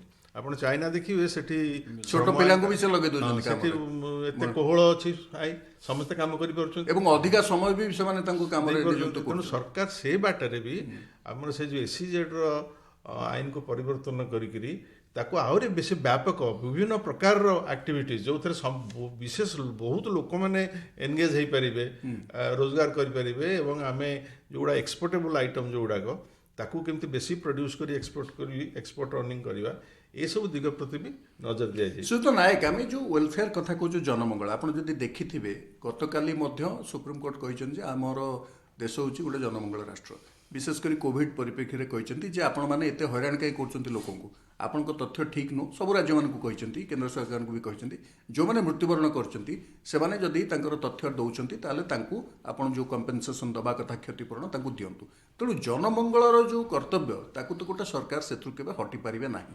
ଆମେ ଯେମିତି ଖାଦ୍ୟ ସୁରକ୍ଷା ଆଇନ କୁହନ୍ତୁ ବା ଆମେ MSP ପାଇଁ ଯେଉଁ ଟଙ୍କା ଦେଉଛୁ କୁହନ୍ତୁ, PM କିଷାନ ସମ୍ମାନ ନିଧି କୁହନ୍ତୁ, ଆମେ ଯେଉଁଗୁଡ଼ିକ ମଧ୍ୟାହ୍ନ ଭୋଜନ, ଅଙ୍ଗନବାଡ଼ି ଇତ୍ୟାଦି ଇତ୍ୟାଦି ଯାହା କରୁଛେ, MG NRGSକୁ ମଧ୍ୟ ସେଇଭଳି କୁହାଯାଇପାରିବ। ଇଏ ସବୁ ତ ଆମେ ଖର୍ଚ୍ଚ କରିବାକୁ ବାଧ୍ୟ। ଏଇଟା ଆମେ କରିପାରିବା କି ନାହିଁ ତାକୁ ଏପଟେ କଲେ ମଧ୍ୟ ଆମେ କ୍ୟାପିଟାଲ ଇନଭେଷ୍ଟମେଣ୍ଟ ଅନ୍ୟ ଜାଗାରେ, କିନ୍ତୁ ଏଗୁଡ଼ିକୁ ମଧ୍ୟ ଆମକୁ ସୁରକ୍ଷିତ କରିବାକୁ ପଡ଼ିବ। ନାଇଁ, ଏଥିପାଇଁ ଆମକୁ ଦରକାର ରିସୋର୍ସ ଦରକାର, ରେଭିନ୍ୟୁଜ୍ ଦରକାର। ଯେଉଁଟା ଆପଣ କହୁଥିଲେ ପାଖାପାଖି 40,000 ହେଉଛି ଆମର ଇନକମ୍ ଅଛି, କିନ୍ତୁ 29,000 ଲକ୍ଷ କୋଟି ଟଙ୍କା ହେଉଛି ଆମର ନାଇଁ, ଏଇଟା ବ୍ୟୟ ହେବ ବ୍ୟୟ ହେବ। ତେଣୁ ଏ ଯେଉଁ ଡେଫିସିଟ୍ଟା ରହୁଛି, ଦୁଇଟା ସୋର୍ସ ରହିଲା ସରକାରଙ୍କର, ଆଇଦର ଟିକସ ଆଣିବେ ନହେଲେ ବରୋଇଂସ୍ କରିବେ। ଆଜ୍ଞା। କିନ୍ତୁ ଜନମଙ୍ଗଳ କାର୍ଯ୍ୟକ୍ରମ ଯାହା ଯାହା ସରକାର ନେଇଛନ୍ତି ସେ ସବୁର ହିସାବ ରହିଛି ହେଇପାରିବ। ଯଦି ଆପଣ ଦେଖିବେ ଗତ ବର୍ଷ ଯାହା ଆଲଟମେଣ୍ଟ ଥିଲା, ଏ ବର୍ଷ ଆପଣ ପକ୍କା ଘର କଥା ଯେଉଁଟା ପ୍ରଧାନମନ୍ତ୍ରୀ ଆବାସ ଯୋଜନା କହିଲେ କି ଆପଣଙ୍କର ଏସବୁ ଯାହା ଥିଲା ଏଥର ସେଇଆ ରହିଛି। ଏଥର ଅଧିକ ହୋଇଛି କ'ଣ ଜନମଙ୍ଗଳ ପାଇଁ? ଗୋଟେ ହେଉଛି ଶିକ୍ଷା ବ୍ୟବସ୍ଥା, ଯେଉଁଟା ପ୍ରଧାନମନ୍ତ୍ରୀ କହୁଥିଲେ ଇ ବିଦ୍ୟା, ସେଥିରେ ବିଭିନ୍ନ ଡିଜିଟାଲ ୟୁନିଭର୍ସିଟି କରାଯିବ, ତା ସହିତ ଅନ୍ୟାନ୍ୟ ୟୁନିଭର୍ସିଟିକୁ ଯୋଡ଼ା ଯାଇପାରିବ। ପୁଣି ସ୍ୱାସ୍ଥ୍ୟ ବ୍ୟବସ୍ଥା ଯଦି ଆପଣ ଦେଖିବେ ନ୍ୟାସନାଲ ଯେଉଁ ତିଆରି କରାଯିବ ଏବଂ ଏ ଯେଉଁ ଜିନିଷ କରାଯାଇଛି ଏଥିରେ ଘରୋଇ ପ୍ରୋତ୍ସାହନକୁ ଅଧିକ ଦିଆଯାଉଛି, ଘରୋଇ ଇନଭେଷ୍ଟମେଣ୍ଟ ମଧ୍ୟ ବହୁତ ହେବ ଏବଂ ଏସବୁ ପ୍ରୋଜେକ୍ଟ ଯେତେବେଳେ ଷ୍ଟାର୍ଟ ହେବ ଇନଭେଷ୍ଟମେଣ୍ଟ ଅପରଚ୍ୟୁନିଟି ପ୍ରାଇଭେଟ୍ ସେକ୍ଟରରେ ବହୁତ ରହିବ। ସରକାର ସେତେବେଳେ ମଧ୍ୟ ପ୍ରାଇଭେଟ୍ ପୁଞ୍ଜି ମଧ୍ୟ ଆସିକି ଏଠି ଲାଗିବ। ତେଣୁ ଏସବୁ ହେଇପାରିବନି ବୋଲି କିଛି ନାହିଁ। ଟେଲି ବ୍ୟବସ୍ଥା ହେଇପାରିବ। ଟେଲି ବ୍ୟବସ୍ଥା ଗୋଟେ ଏମିତି ବ୍ୟବସ୍ଥା ସେଠି ସରକାରଙ୍କୁ ଗୋଟିଏ ଥର ଇନଫ୍ରାଷ୍ଟ୍ରକ୍ଚର କରିଦେଲେ ତାର ରିକରିଂ ଖର୍ଚ୍ଚ ଆଉ ନାହିଁ। ରିକରିଂ ଖର୍ଚ୍ଚ ଆଉ ନାହିଁ। डिजिटल यूनिवर्सिटी थरे हेले खूब कम पैसा डिजिटल माध्यम पिला पढ़ी पारे। जदि 200 चैनल करा 12 चैनल रु डेडिकेटेड चैनल थरे हे गले 1 रु 12 क्लास पर्यंत पिला पढ़ी पारे। हमर बैंकिंग सिस्टम सेटा सुदृढ़ हे गला परे हमको अनेक गुडी आउ सेथरे विशेष इन्वेस्टमेंट करियो पड़नी से चैनल। आपण देखंतु बर्तमान 1.5 लाख पोस्ट ऑफिस हम देश रे अछि, ताकू 25,000 पोस्ट ऑफिस को सीबीएस करा है। जदि पोस्टल डिपार्टमेंट कोर बैंकिंग करि दबो ताहले आपण ग्रामीण गरीब लोक मान को केते प्रोत्साहन मिलिबो, केते सुविधा मिलिबो। विशेष करी जो आर्थिक अंतर्भुक्तिकरण जो सरकार चली चंती आर्थिक लोक मान को सामाजिक सुरक्षा दबा एवं जो डीबीटी कथा आपण को डीबीटी को बीमा योजना, अटल पेंशन योजना एगुडा को सब होची गरीब योजना एवं ये भित्तिभूमि अच्छी, ये भित्तिभूमि अच्छी। एगुडा को संयोगीकरण हो गले पोस्ट ऑफिस जदि बैंकिंग को पळै आसला, बैंकिंग जदि वर्तमान अल्टरनेट चैनल को चली गला, बीसी मॉडल को चली गला, ताले या खर्च विशेष किसी करिवार नाही, केवल एटा को ड्राइव करिवार अछि। तेणु एथरे किसी असुविधा नहीं भावुछि। डॉक्टर साहू आपण एई जो देखिबे आमे कथा होतलु जे क्षेत्र रे देबे कि नाही, आमे विनिर्भय कथा कहूची, बर्तमान नीलाचल इस्पात निगम कथा कहैछ, अन्य सब होउची, किंतु एठी गोटे 44,720 कोटी टंका बीएसएनएल को दिया जाउछ। आपण जानछन बीएसएनएल रो गत किछि वर्षर अवस्था 3G रे माने अछंती प्राइवेट प्लेयर माने ऑलरेडी 4G रे अछंती, आमे 5G स्पेक्ट्रम दिलाम करू से अलगा कथा, किंतु 4G स्पेक्ट्रम को बीएसएनएल को आनिया पई एथिरे सुविधा रखा जायछि एवं वैषयिक प्रगति ता देरे जोड़िया पई करा जायछि एवं तार जो संस्कार हबो बा पुनर्गठन हबो सेति पई दिया जायछि। तेणु या भितर मध्य किछि दुर्बल जो संस्था अछि बा संगठन अछि ताकू मध्य ଉତ୍ଥିତ କରିବା ପାଇଁ ଉଠେଇବା ପାଇଁ ମଧ୍ୟ ତା ଭିତରେ ପ୍ରଚେଷ୍ଟା କରାଯାଇଛି। ହଁ ସରକାରଙ୍କର ଦେଖନ୍ତୁ ଡିସଇନଭେଷ୍ଟମେଣ୍ଟ କଥା ଆମେ କହୁଛନ୍ତି ବହୁତ କଥା କହୁଛନ୍ତି ଇନକମ୍, କିନ୍ତୁ କିଛି କିଛି ଦୁର୍ବଳ ଯେଉଁ ସଂସ୍ଥା କହିଲେ BSNL କଥା କହିଲେ ତାକୁ ଟିକେ ଉଠେଇବାକୁ ଚେଷ୍ଟା କରିବାକୁ ପଡୁଛି ଆଉ ଚେଷ୍ଟା କରୁଛନ୍ତି। ଆଉ ମଧ୍ୟ ଆଉ ଗୋଟେ କଥା ନା ଦେଖନ୍ତୁ ବର୍ତ୍ତମାନ କ'ଣ ନା ମାର୍କେଟରେ ଆପଣ କାହାକୁ ମୋନୋପୋଲି ପ୍ଲେୟାର ଛାଡ଼ି ପାରିବେନି ବା ଗୋଟେ କେବଳ ନାଇଁ, ପ୍ରଶ୍ନ କାହିଁକି ଉଠିଛି ଆପଣ ଏୟାର ଇଣ୍ଡିଆ କଥା ଦେଖିଲେ ହଁ ବର୍ତ୍ତମାନ ପୁଣି ସେ ହବନି ତ ଆମେ ଯୋଉ ଟଙ୍କା ଖର୍ଚ୍ଚ କରିବୁ BSNL ରେ। ସେଟା ତ ଆଗାମୀ ସମୟରେ ଜଣା ପଡିବ ଯେ ସେଟା କ'ଣ ହବ, କିନ୍ତୁ ପ୍ରକୃତରେ କହିବାକୁ ଗଲେ ଯେ ଆମେ ମତେ ଯାହା ଦେଖାଯାଉଛି ବର୍ତ୍ତମାନ ପରିସ୍ଥିତିରେ ଯୋଉଭଳି ଭାବରେ ନାଇଁ, ହୁଏତ BSNL କୁ ଅନ୍ୟ ଭୂମିକା ଦିଆଯିବ ଯାହା ଲାଗୁଛି। BSNL କୁ ଯଦି ଅନ୍ୟ ଭୂମିକା ଦିଆଯିବ ସରକାର ତ ତା ପ୍ରତି ମତେ କାରଣ ଆମେ ବର୍ତ୍ତମାନ ଯେହେତୁ ଦେଖା ଡିଜିଟାଲାଇଜେସନ ହଁ, ଗୁରୁତ୍ୱ ଦଉଛେ ଡିଜିଟାଲାଇଜେସନ ଉପରେ ପ୍ରଥମ କଥା ହେଲା ଏଇ ଯୋଉ BSNL ର ଯୋଉ ହ୍ୟୁଜ ଇନଫ୍ରାଷ୍ଟ୍ରକ୍ଚର ଅଛି। ଅଛି। ସରକାର ଖର୍ଚ୍ଚ କରିଛନ୍ତି ସେଇଟାକୁ ବିକିଦେଲେ ବହୁତ ସହଜରେ ବିକ୍ରି ହେଇଯିବ, କିନ୍ତୁ ସେଇଭଳିଆ ଇନଫ୍ରାଷ୍ଟ୍ରକ୍ଚର କ୍ରିଏଟ୍ କରି ହବନି ଆଉ, ଏବଂ ସେଇଟା ଏବଂ ନିଶ୍ଚିତ ତାର ପେନିଟ୍ରେସନ ମଧ୍ୟ ବହୁ ବହୁତ ଅଞ୍ଚଳରେ ଅଞ୍ଚଳରେ ଅଛି। rural areaରେ ଦୁର୍ଗମ ବଡ଼ ବଡ଼ ଅଞ୍ଚଳରେ ଅଛି। ଏବଂ ଏଇ ସୋସିଆଲ ସେକ୍ଟରରେ ସେମାନେ ବହୁତ ଭଲ କାମ କରିପାରିବ। BSNL ରହିଲେ ଗୋଟେ ଗଭର୍ଣ୍ଣମେଣ୍ଟ ସେକ୍ଟର ରହିଲେ ଆପଣଙ୍କ ଟେଲିକମ୍ ସେକ୍ଟରରେ ଗୋଟେ ଗଭର୍ଣ୍ଣମେଣ୍ଟର ପ୍ରେଜେନ୍ସ ଦରକାର। ସେଇଥିପାଇଁ ସରକାର ଦରଦାମ ମଧ୍ୟ ସ୍ଥିର ରହିବ, ନହେଲେ ପ୍ରାଇଭେଟ ପ୍ଲେୟାର ମାନେ ମନ ଇଚ୍ଛା ଦର ରହିବ, କମ୍ପିଟିସନଟା ମୁଁ ଯୋଉଟା ଯୋଉ ଡକ୍ଟର କହିଲି- ସାହୁ କହିଲେ କମ୍ପିଟିସନ ବି ରହିବ, ନହେଲେ ମନୋପୋଲି ହେଇଯିବ। ମନୋପୋଲି ଏବଂ ଆମେ ଯୋଉ ଅପ୍ଟିକାଲ ଫାଇବର ପ୍ରତି ଗାଁକୁ ଦେବା ପାଇଁ ଚେଷ୍ଟା କରୁଛୁ ସେଥିରେ ମଧ୍ୟ ଏହାର ଗୋଟେ ଭୂମିକା ରହିପାରେ। ନିଶ୍ଚୟ ରହିପାରେ। ନିଶ୍ଚିତ ସେଇ ଆମର ବହୁତ ରିସୋର୍ସ ଅଛି, ହଁ, ସେ ରିସୋର୍ସକୁ ଖାଲି ଟିକେ ଫାଇନ୍ ଟ୍ୟୁନିଂ ଦରକାର ଆଜ୍ଞା। ତାକୁ କରିବା ପାଇଁ। ବିଶେଷ ଇନଭେଷ୍ଟମେଣ୍ଟ ବି ଆଉ ସେଥିରେ ଯେ ଦରକାର ଯେମିତି ହବନି। ଡାକ ବିଭାଗକୁ ବର୍ତ୍ତମାନ ଚଞ୍ଚଳ କରିବା ପାଇଁ ତାକୁ କୋର ବ୍ୟାଙ୍କିଂ ସିଷ୍ଟମ ଭିତରକୁ ଅଣାଗଲା, ଏହା ଦ୍ୱାରା କ'ଣ ଡାକ ପ୍ରାୟ ଚାଲି ଯାଉଥିଲା। ଯୋଉ ପୁରୁଣା ମାଧ୍ୟମ ଥିଲା ଚିଠି ଦବା, ଇଏ କରିବା, ଟେଲିଗ୍ରାମ ପଠେଇବା, ସେ ସବୁ ଚାଲି ଯାଇଥିଲା। ତେଣୁ ବର୍ତ୍ତମାନ ତାକୁ ଗୋଟେ ନୂଆ ଭୂମିକା ଦିଆଗଲା। ବର୍ତ୍ତମାନ ସେଇଟା ମଧ୍ୟ ବ୍ୟାଙ୍କିଂ ସେକ୍ଟରରେ ବହୁତ ବଡ଼ ସାହାଯ୍ୟ କରିବ banking। ସାହାଯ୍ୟ କରିବ ଏବଂ ବ୍ୟାଙ୍କିଂ ସେକ୍ଟର ସର୍ଭିସକୁ ଇମ୍ପ୍ରୁଭ କରିବ, କମ୍ପିଟିସନଟା ବଢ଼ିଯିବ। ଏବଂ ଘର ପାଖରେ ଲୋକ ସୁବିଧା ପାଇବେ ଯୋଉମାନେ ଆଉ ବ୍ୟାଙ୍କ ଗୋଟେ- ପାଉନଥିଲେ। ହଁ ଘର ପାଖରେ ସୁବିଧା ଆଉ ଗୋଟେ କଥା ଦେଖନ୍ତୁ, ବହୁତ ଲୋକ ଅଛନ୍ତି ନା ଡାକ ଘର ପାଖରେ, ସେ ତାଙ୍କ ଘର ପାଖରେ ତ ଅଛି। ଆମକୁ ଯଦି ଭାରତକୁ ଯଦି ଆମେ କହୁଛନ୍ତି ନା ଯୋଉଟା ଇନଭେଷ୍ଟମେଣ୍ଟ ବଢ଼ାଇବାକୁ ପଡ଼ିବ, ତାହେଲେ ଇନଭେଷ୍ଟମେଣ୍ଟ ବଢ଼ାଇବାର ମୁଖ୍ୟ କାରଣ ମାନେ ମୁଖ୍ୟ ସଂସ୍ଥା କ'ଣ, ଆମକୁ ସେଭିଂ ବଢ଼ାଇବାକୁ ପଡ଼ିବ। ଏବଂ ସେଥିରେ ସୁଧ ହାର ବି ଅଧିକ। ହଁ ସେଥିରେ ମଧ୍ୟ ସେଭିଂ ରହିଲା, ଦ୍ୟାଟ୍ କ୍ୟାନ୍ ସେଇଟା ମଧ୍ୟ କନଭର୍ଟ ହେଇପାରିବ ସେ ଇନଭେଷ୍ଟମେଣ୍ଟକୁ। ତେଣୁକରି ସେଗୁଡ଼ାକ ଡାକଘରକୁ ଯେଭଳି କନେକ୍ଟେଡ୍ ବା ଅନୁସାରେ ଯେଉଁମାନେ ଲୋକମାନଙ୍କ ପାଖରେ ଇଏ କରିବା, ତାର ଯୋଉ ରୋଲଟା ଥିଲା ଆଜି ପୁରା ବଢ଼ିଗଲାଣି। ଆଉ ଯୋଉ ବର୍ତ୍ତମାନ ଗୋଟିଏ କଥା କହୁଛି, ଯୋଉ ସାର୍ ବି କହୁଥିଲେ, ଯୋଉ ଫିସ୍କାଲ ଡେଫିସିଟ୍ କଥା କହୁଥିଲେ, ସେ ଯୋଉ ବିତ୍ତୀୟ ନିଅଣ୍ଟଟା ଫିସ୍କାଲ ମାନେ ଆମେ ଆୟ ଯେତିକି କରିବୁ ତାଠୁ ଅଧିକା ବ୍ୟୟ କରିବୁ। ବ୍ୟୟ କରିବୁ। ଆମେ ଫିସ୍କାଲ ଡେଫିସିଟଟା ପ୍ରତ୍ୟେକ ବର୍ତ୍ତମାନ ମୁଁ ଯାହା ମନେ ପକାଉଛି ଯେ କୋଭିଡ ସମୟରେ ଆମର ପ୍ରାୟତଃ ଫିସ୍କାଲ ଡେଫିସିଟ୍ 9.5% ପାଖାପାଖି ପହଞ୍ଚି ଯାଇଥିଲା। କିନ୍ତୁ ବର୍ତ୍ତମାନ କ'ଣ ନା ଆମେ ଅଧିକା ଫିସ୍କାଲ ଡେଫିସିଟ୍ କରିକି ପୁଣି ଯାଇକି ଆମେ ରେଭିନ୍ୟୁ ଏକ୍ସପେଣ୍ଡିଚର ଅଧିକା କରିପାରିବାନି। କାରଣ ହେଲା ତାର କାରଣ GST ର ଆଦାୟ ମଧ୍ୟ ବହୁତ ବଢୁଛି। ତାର ଆଉ ଗୋଟେ କାରଣ ହେଲା ଯେ ଆମେ ଅଧିକା ଫିସ୍କାଲ ଡେଫିସିଟ୍ କରିକି ବଢେଇ ପାରିବାନି, କାରଣ ଆଗାମୀ ଭବିଷ୍ୟତ ପିଢ଼ି ପାଇଁ ସେଟା ଗୋଟେ ବଡ଼ ବୋଝ ହେଇଯିବ। ଆମେ ଯଦି ଅଧିକା ଫିସ୍କାଲ ଡେଫିସିଟ୍ କରିବା ତାହେଲେ ତାକୁ ପୁଣି ତ ଭରିବାକୁ ପଡ଼ିବ। ତେଣୁ ସେଟା ବର୍ତ୍ତମାନ 9.5% ଥିଲା, ଆମେ ତାକୁ ଲକ୍ଷ୍ୟ ରଖିଛୁ 6.9%। ଆଗାମୀ ସମୟରେ ବି ଆହୁରି ତାକୁ କମାଇ 2025ରେ 4.5% ରଖିବା ପାଇଁ ଏଠି ଲକ୍ଷ୍ୟ ହେଇପାରେ ଯେ ବର୍ତ୍ତମାନ ଯେହେତୁ state- ଅଭିବୃଦ୍ଧି ଉପରେ ଗୁରୁତ୍ୱ ଦିଆଯାଉଛି, ସରକାର ହୁଏତ ମନେ କରୁଛନ୍ତି ଯେ ଗୋଟିଏ ସମୟ ପରେ ଆମର ଆୟ ଏତେ ଅଧିକ ହବ ଯେ ବ୍ୟୟକୁ ସେ ସମତୁଲ ହବ ବା ପାଖାପାଖି ରହିବ, ଆଉ ବିଶେଷ ଆମକୁ ବର କରିବା ପାଇଁ ପଡ଼ିବ। ବର କରିବାକୁ ପଡ଼ିବନି। ବର ତ ସବୁବେଳେ କରିବା, ଆମେ ଡେଭଲପିଂ କଣ୍ଟ୍ରି ତ କିଛି ନା କିଛି ବର କରିବା। କିନ୍ତୁ ବର୍ତ୍ତମାନ ଦେଖନ୍ତୁ ନା ଯୋଉଟା ଆୟ ଅଧିକା କହିଲେ, ଜିଏସଟି ଦେଖନ୍ତୁ କଲେକ୍ସନ ଜାନୁଆରୀ ମାସ 1,40,000 କୋଟି ଟଙ୍କା ସବୁଠାରୁ ହାଏଷ୍ଟ। ଆଉ ବର୍ତ୍ତମାନ ଯୋଉ ରେଟ୍ରେ ବଢି ବଢି ଚାଲିଛି, ମତେ ଲାଗୁଛି ଯେ ଗୋଟିଏ ବର୍ଷ ପରେ 2 ଲକ୍ଷ କୋଟି 2 ଲକ୍ଷ ପାଖାପାଖି ମାସକୁ ପହଞ୍ଚିବ। ପହଞ୍ଚିଯିବ। ତାପରେ କ'ଣ ନା ସରକାରଙ୍କର ଗୋଟେ ବଡ଼ ବେସ୍ ବା ଗୋଟେ ଇନକମ୍ର ଗୋଟେ ବ୍ରଡ୍ ବେସ୍ ଆସିଲା ପରେ ସେଇଟାକୁ ନେଇକି ତାପରେ ପୁଣି ରେଭିନ୍ୟୁ ଏକ୍ସପେଣ୍ଡିଚର ଅଧିକା କରିବା ପାଇଁ ମଧ୍ୟ ସକ୍ଷମ ହେବେ। ଆମେ ସବୁବେଳେ ମାନେ ଡେଫିସିଟ୍ରେ ଚାଲିପାରିବାନି।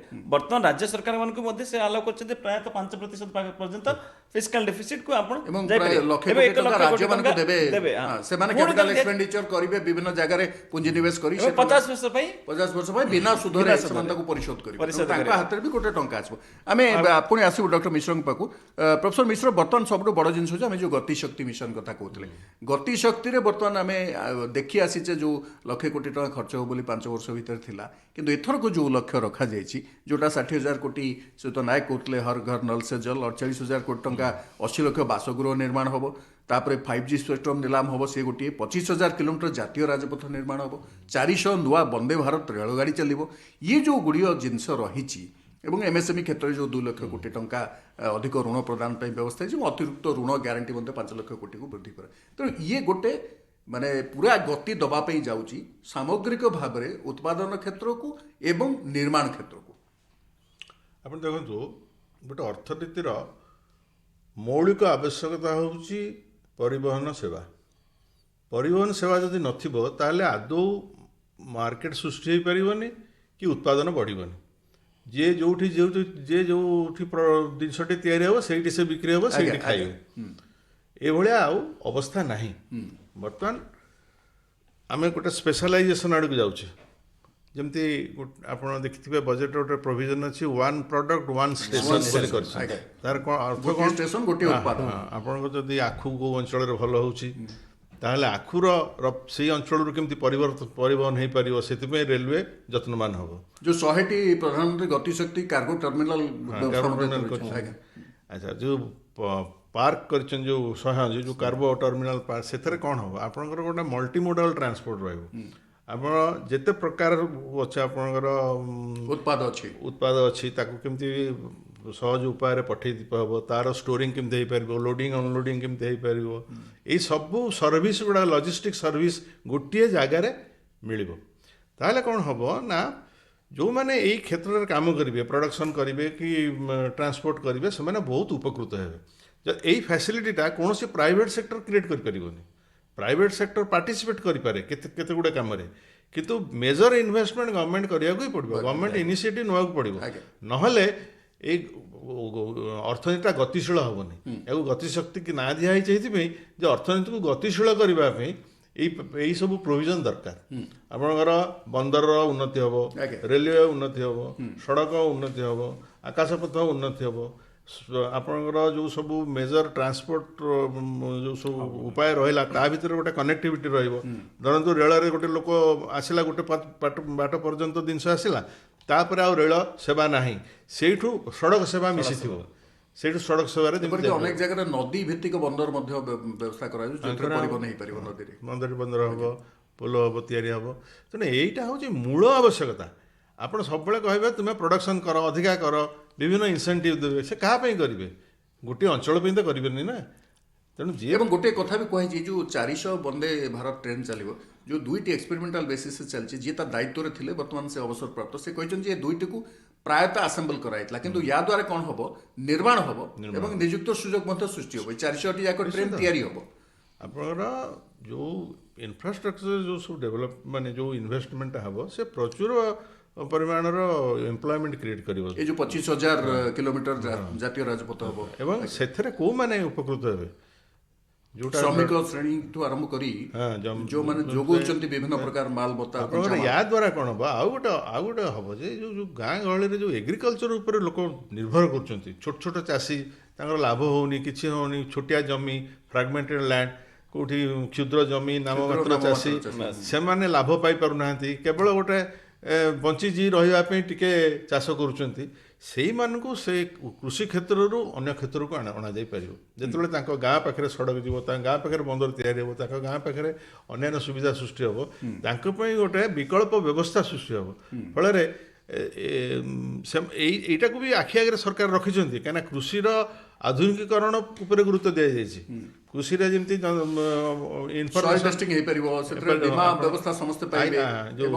ସୂଚନା ପ୍ରଯୁକ୍ତି ବିଜ୍ଞାନର ପ୍ରୟୋଗ ହେବ କୃଷିରେ, ଅର୍ଗାନିକ ଫାର୍ମିଂ ଉପରେ ପ୍ରାକୃତିକ କୃଷି। ଏଇଟା କେତେବେଳେ ହେବ ନା, ଆପଣ ଯେତେବେଳେ ଚାଷ ଜମିର ପରିମାଣ ବଢ଼ିବ, ଚାଷ ଜମି ଯେପର୍ଯ୍ୟନ୍ତ ବିଖଣ୍ଡିତ ହୋଇକରି ଥିବ, ସେଠି ଆଧୁନିକ ପ୍ରଣାଳୀରେ କୃଷି ସମ୍ଭବ ନୁହେଁ। ତେଣୁ ଏଇ ଯେଉଁ ସେକ୍ଟରକୁ ସରକାର ଡେଭଲପ୍ କରିବା ପାଇଁ ଚେଷ୍ଟା କରୁଛନ୍ତି, ଏଇଥିରେ ଆପଣ ଦେଖିବେ ନା, ଯେଉଁମାନେ ବିଶେଷ ପରିମାଣରେ ସ୍କିଲ୍ଡ ନୁହନ୍ତି, ଯେଉଁମାନଙ୍କର ବିଶେଷ ଜ୍ଞାନ ନାହିଁ, ବୈଷୟିକ ଜ୍ଞାନ ନାହିଁ, କୌଶଳ ନାହିଁ, ସେ ପ୍ରକାର ଲୋକ ଗୁଡ଼ିକ ବହୁତ ସେଥିରେ ଏନଗେଜ୍ ହେଇଯିବେ, କାମ ପାଇବେ। ଗୋଟେ ଯେଉଁ ଶ୍ରମ ଦିନ, ବହୁତ ଗୁଡ଼ିଏ ଲେବର ଡେ ସୃଷ୍ଟି। ଆମେ ଯେମିତି ମହାମାରୀ ବେଳେ ଦେଖିଥିଲେ ସେଇ ଅବସ୍ଥା ହେବ ନାହିଁ। ସୁଧ ନାୟକ, ଆଉ 2-3ଟା ଯେଉଁ ବଡ଼ ଜିନିଷ ଅଛି ଏଥିରେ, ଗୋଟେ ହେଉଛି ଯେ ଆମର ଏଇ ଯେଉଁ ଆମେ କହୁଥିଲୁ ରାଜ୍ୟମାନଙ୍କୁ ପୁଞ୍ଜିନିବେଶ ପାଇଁ ବିନା ସୁଧରେ 1,00,000 କୋଟି, ଗୋଟେ ଛୋଟିଆ କଥା ନୁହଁ, ଯେଉଁଟା କେନ୍ଦ୍ର ସରକାର ଯୋଗାଇ ଦେବେ, 50 ବର୍ଷରେ ପରିଶୋଧ ହେବ। ତେଣୁ ତାର ମଧ୍ୟ ନିଶ୍ଚିତ ଗୋଟେ କ୍ୟାପିଂ ରହିବ ଏବଂ ରହିବ ନିର୍ଦ୍ଦିଷ୍ଟ ଗାଇଡ଼ଲାଇନ୍ ରହିବ, କେଉଁଠି ସେମାନେ ଖର୍ଚ୍ଚ କରିପାରିବେ, ଏବଂ ସେଇଟା ମଧ୍ୟ ଗୋଟେ ଭିତ୍ତିଭୂମି ନିର୍ମାଣ ଦିଗରେ ବଡ଼ କଥା କରିବ।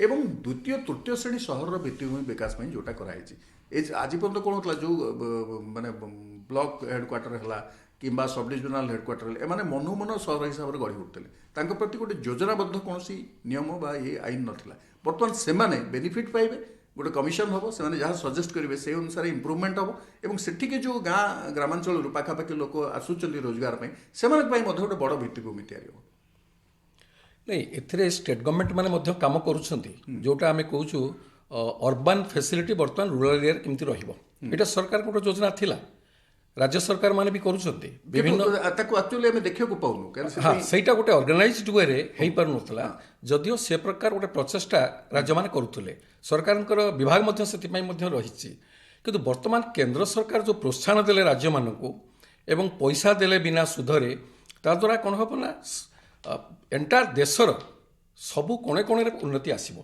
आ जो माइग्रेशनटा होतला रूरल एरिया रु जहाँ प्रोफेसर मिश्र कहते से फैसिलिटी जो मिल आपणकर जो टेलीकम्युनिकेशन सुविधा हो जोटा कि बर्तमान आम जाऊे सब गाँव में बिछाइवाई जाऊे जदि हो ताहले माइग्रेशन कमिबो एवं अर्बान सेंटर जो प्रेसरटा रोची एवं रूरल सेंटर रे वर्तमान चाष जमी ठू आरंभ करके गोटे ग्रेट वैक्यूम हो गला माने आवास हो गला पायखाना हो गला भलो रास्ता हो गला भलो भित्तिभूमि हो गला बैंकिंग सेवा हो गला टेलीकम्युनिकेशन आसला काहे आसीबे वर्तमान आपण देखुन जो डिजिटल इंडिया कथा कुआ जाईछि वर्तमान डिजिटल इंडिया कार्यक्रम को आहुरी त्वरान्वित करबा द्वारा राज्य सरकार मते सपोर्ट देबे सेथिरे वर्तमान गाँर लोकटिए बसिकरी ऑनलाइन सुविधा से पाई परछि जोटा कि शहर में आम ऑनलाइन परचेज करूँ व्यवहार द्रव्य हो पारे मेडिसिन हो पारे अन्य जिनस हो पारे बर्तमान गाँव धीरे धीरे आरंभ है एफएमसी सेक्टर जिन आरंभ हो गला तेणु गाँव जदि सब सुविधा मिलला राज्य सरकार मैंने निश्चित भाव में ये पैसा पाई जो कम लगे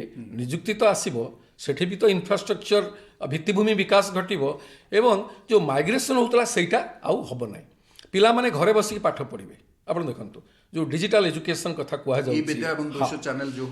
गत भाषा करेंगे गत 2 वर्ष धरिक महामारी जो स्कूल एवं कॉलेज ऑलमोस्ट बंद हो जाए कहले चले बर्तमान ये प्रकार डिजास्टर को आखि आगे निया तेणु केंद्र सरकार मोट उपर सर्वांगीन उन्नति करने खाली अर्बान और रूरल भितर जो गैप रोचे ताकू धीरे धीरे कमेवाई वर्ष पर वर्ष 5 वर्ष 5 वर्ष ए प्रकार योजना कर सबू राज्य सरकार को यह उत्साह जोगाऊँ कहीं बिना सुधरे डेभलप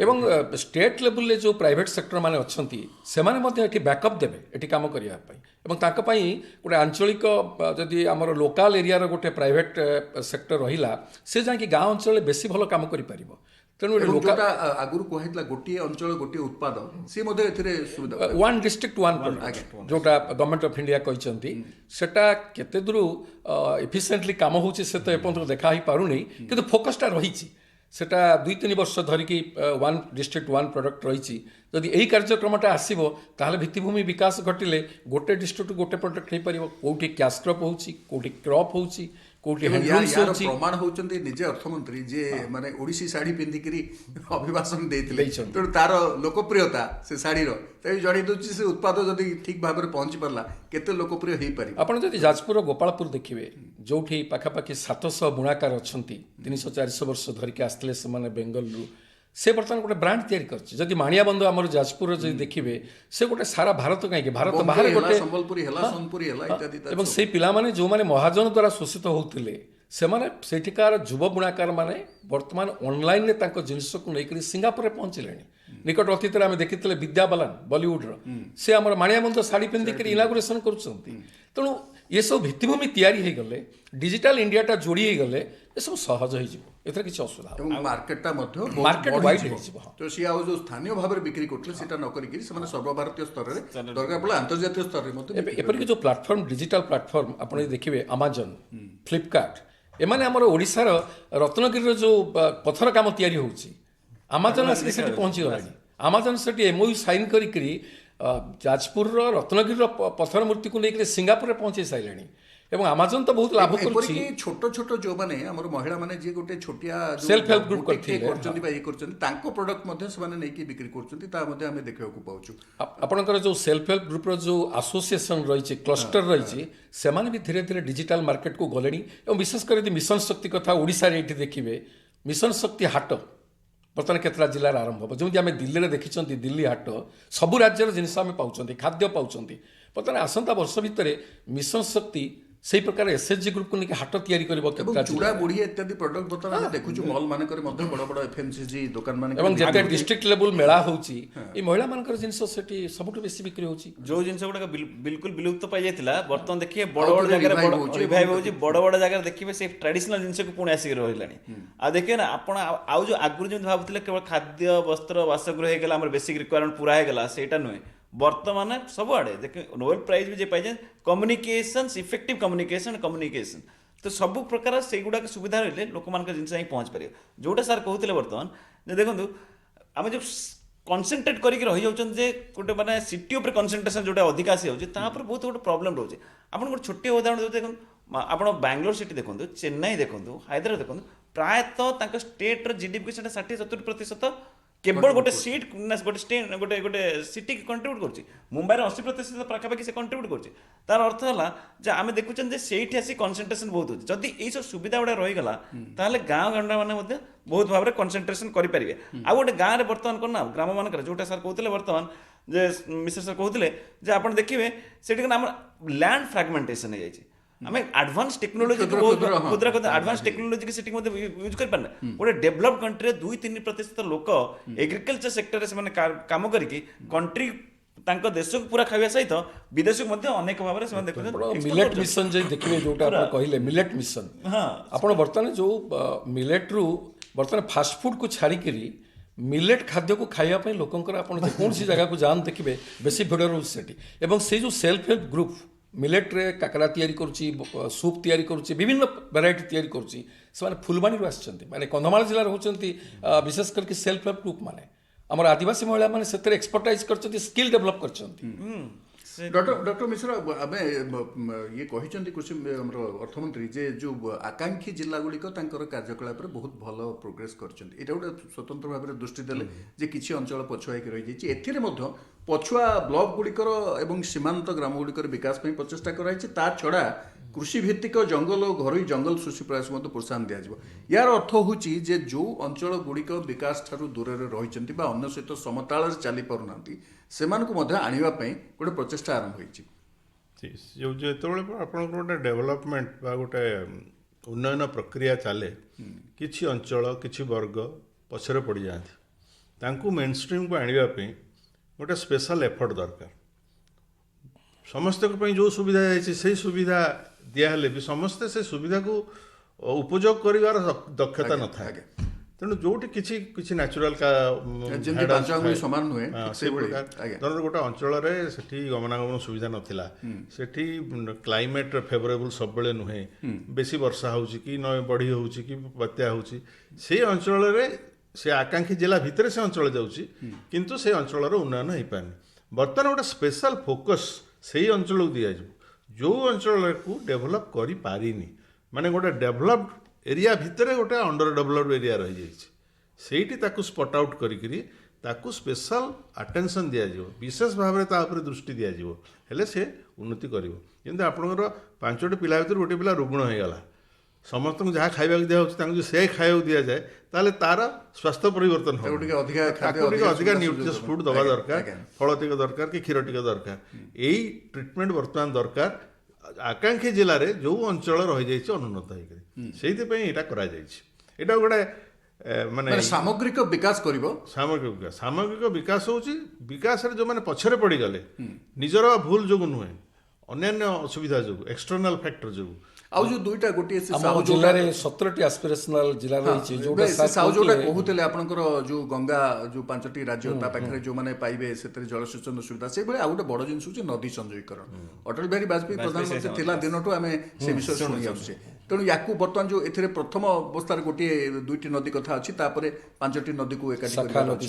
ତେଣୁ ଇଏ କେତେ ଦୂର ସାହାଯ୍ୟ କରିବାକୁ ଯିବ? ବହୁତ ଭଲ ପ୍ରୋଜେକ୍ଟ, ୟାକୁ ବହୁତ ଦିନରୁ କରିବା କଥା, କିନ୍ତୁ କିଛି ଲୋକ ୟାକୁ ରାଜନୈତିକ କାରଣରୁ ବିରୋଧ କରୁଛନ୍ତି। କିନ୍ତୁ ସରକାର ଟିକେ ଯଦି ବୋଲ୍ଡ ଷ୍ଟେପ୍ ନେବେ ନିଶ୍ଚୟ ଏଇଟା କାର୍ଯ୍ୟକାରୀ ହେଇପାରିବ। ଆମର ଯୋଉ ବର୍ଷା ଦିନେ ଯୋଉ ଉଦ୍ବୃତ୍ତ ପ୍ରାଣୀ ରହୁଛି, ବହୁତ ନଷ୍ଟ ହେଉଛି, ସମୁଦ୍ରକୁ ବୋହି ଯାଉଛି, ୟା ଦ୍ୱାରା ଆମେ ତାକୁ ଅନ୍ୟ ଜାଗାରେ ନେଇପାରିବୁ। ଆପଣ ଦେଖନ୍ତୁ ସାଉଥରେ କ'ଣ ହଉଛି, ତାମିଲନାଡୁ କର୍ଣ୍ଣାଟକ ଭିତରେ ଗଣ୍ଡଗୋଳ ଚାଲିଛି ପାଣି ପାଇଁ, ଯୋଉଠି ଅଧିକା ପାଣି ହେଉଛି, ଆମେ ଯଦି ଆମର ବିଜ୍ଞାନ ଏତେ ଉନ୍ନତ ହେଲାଣି, ଆମ ପାଖରେ ସାଧନ ଅଛି, ଆମେ ଉଦ୍ବୃତ୍ତ ଅଞ୍ଚଳର ପାଣିଟାକୁ ନେଇକରି ଯେଉଁ ଅଞ୍ଚଳରେ ପାଣି ନାହିଁ ଯୋଗାଇ ଦେଇପାରିବା, ୟାଠୁ ଭଳି ଭଲ କାର୍ଯ୍ୟକ୍ରମ କିଛି ନାହିଁ। ଏଇଟା ନିହାତି ତୁରନ୍ତ, ମୁଁ ତ ଭାବୁଛି ବର୍ତ୍ତମାନ ସରକାର ହିଁ କେବଳ ଏଇଟା କରିପାରିବେ, ଯେହେତୁ ମେଜରିଟି ତାଙ୍କର ଅଛି ଏବଂ ସେମାନଙ୍କର ଇଚ୍ଛା ଶକ୍ତି ବି ଅଛି। ସେମାନେ ନିଶ୍ଚିତ ଭାବରେ ଏଇ ନଦୀ ସଂଯୋଗକରଣ କାର୍ଯ୍ୟକ୍ରମ କରିପାରିବେ। ଆଉ ଏଇଟା ନିହାତି ବର୍ତ୍ତମାନ ହେବା ଦରକାର, କେବଳ ପିଇବା ପାଣି ନୁହଁ, କୃଷି ପାଇଁ ବି ବହୁତ ଉପକାର। ଇଲେକ୍ଟ୍ରିଫିକେସନ ମଧ୍ୟ ତାଦେହରୁ ଆସିପାରିବ।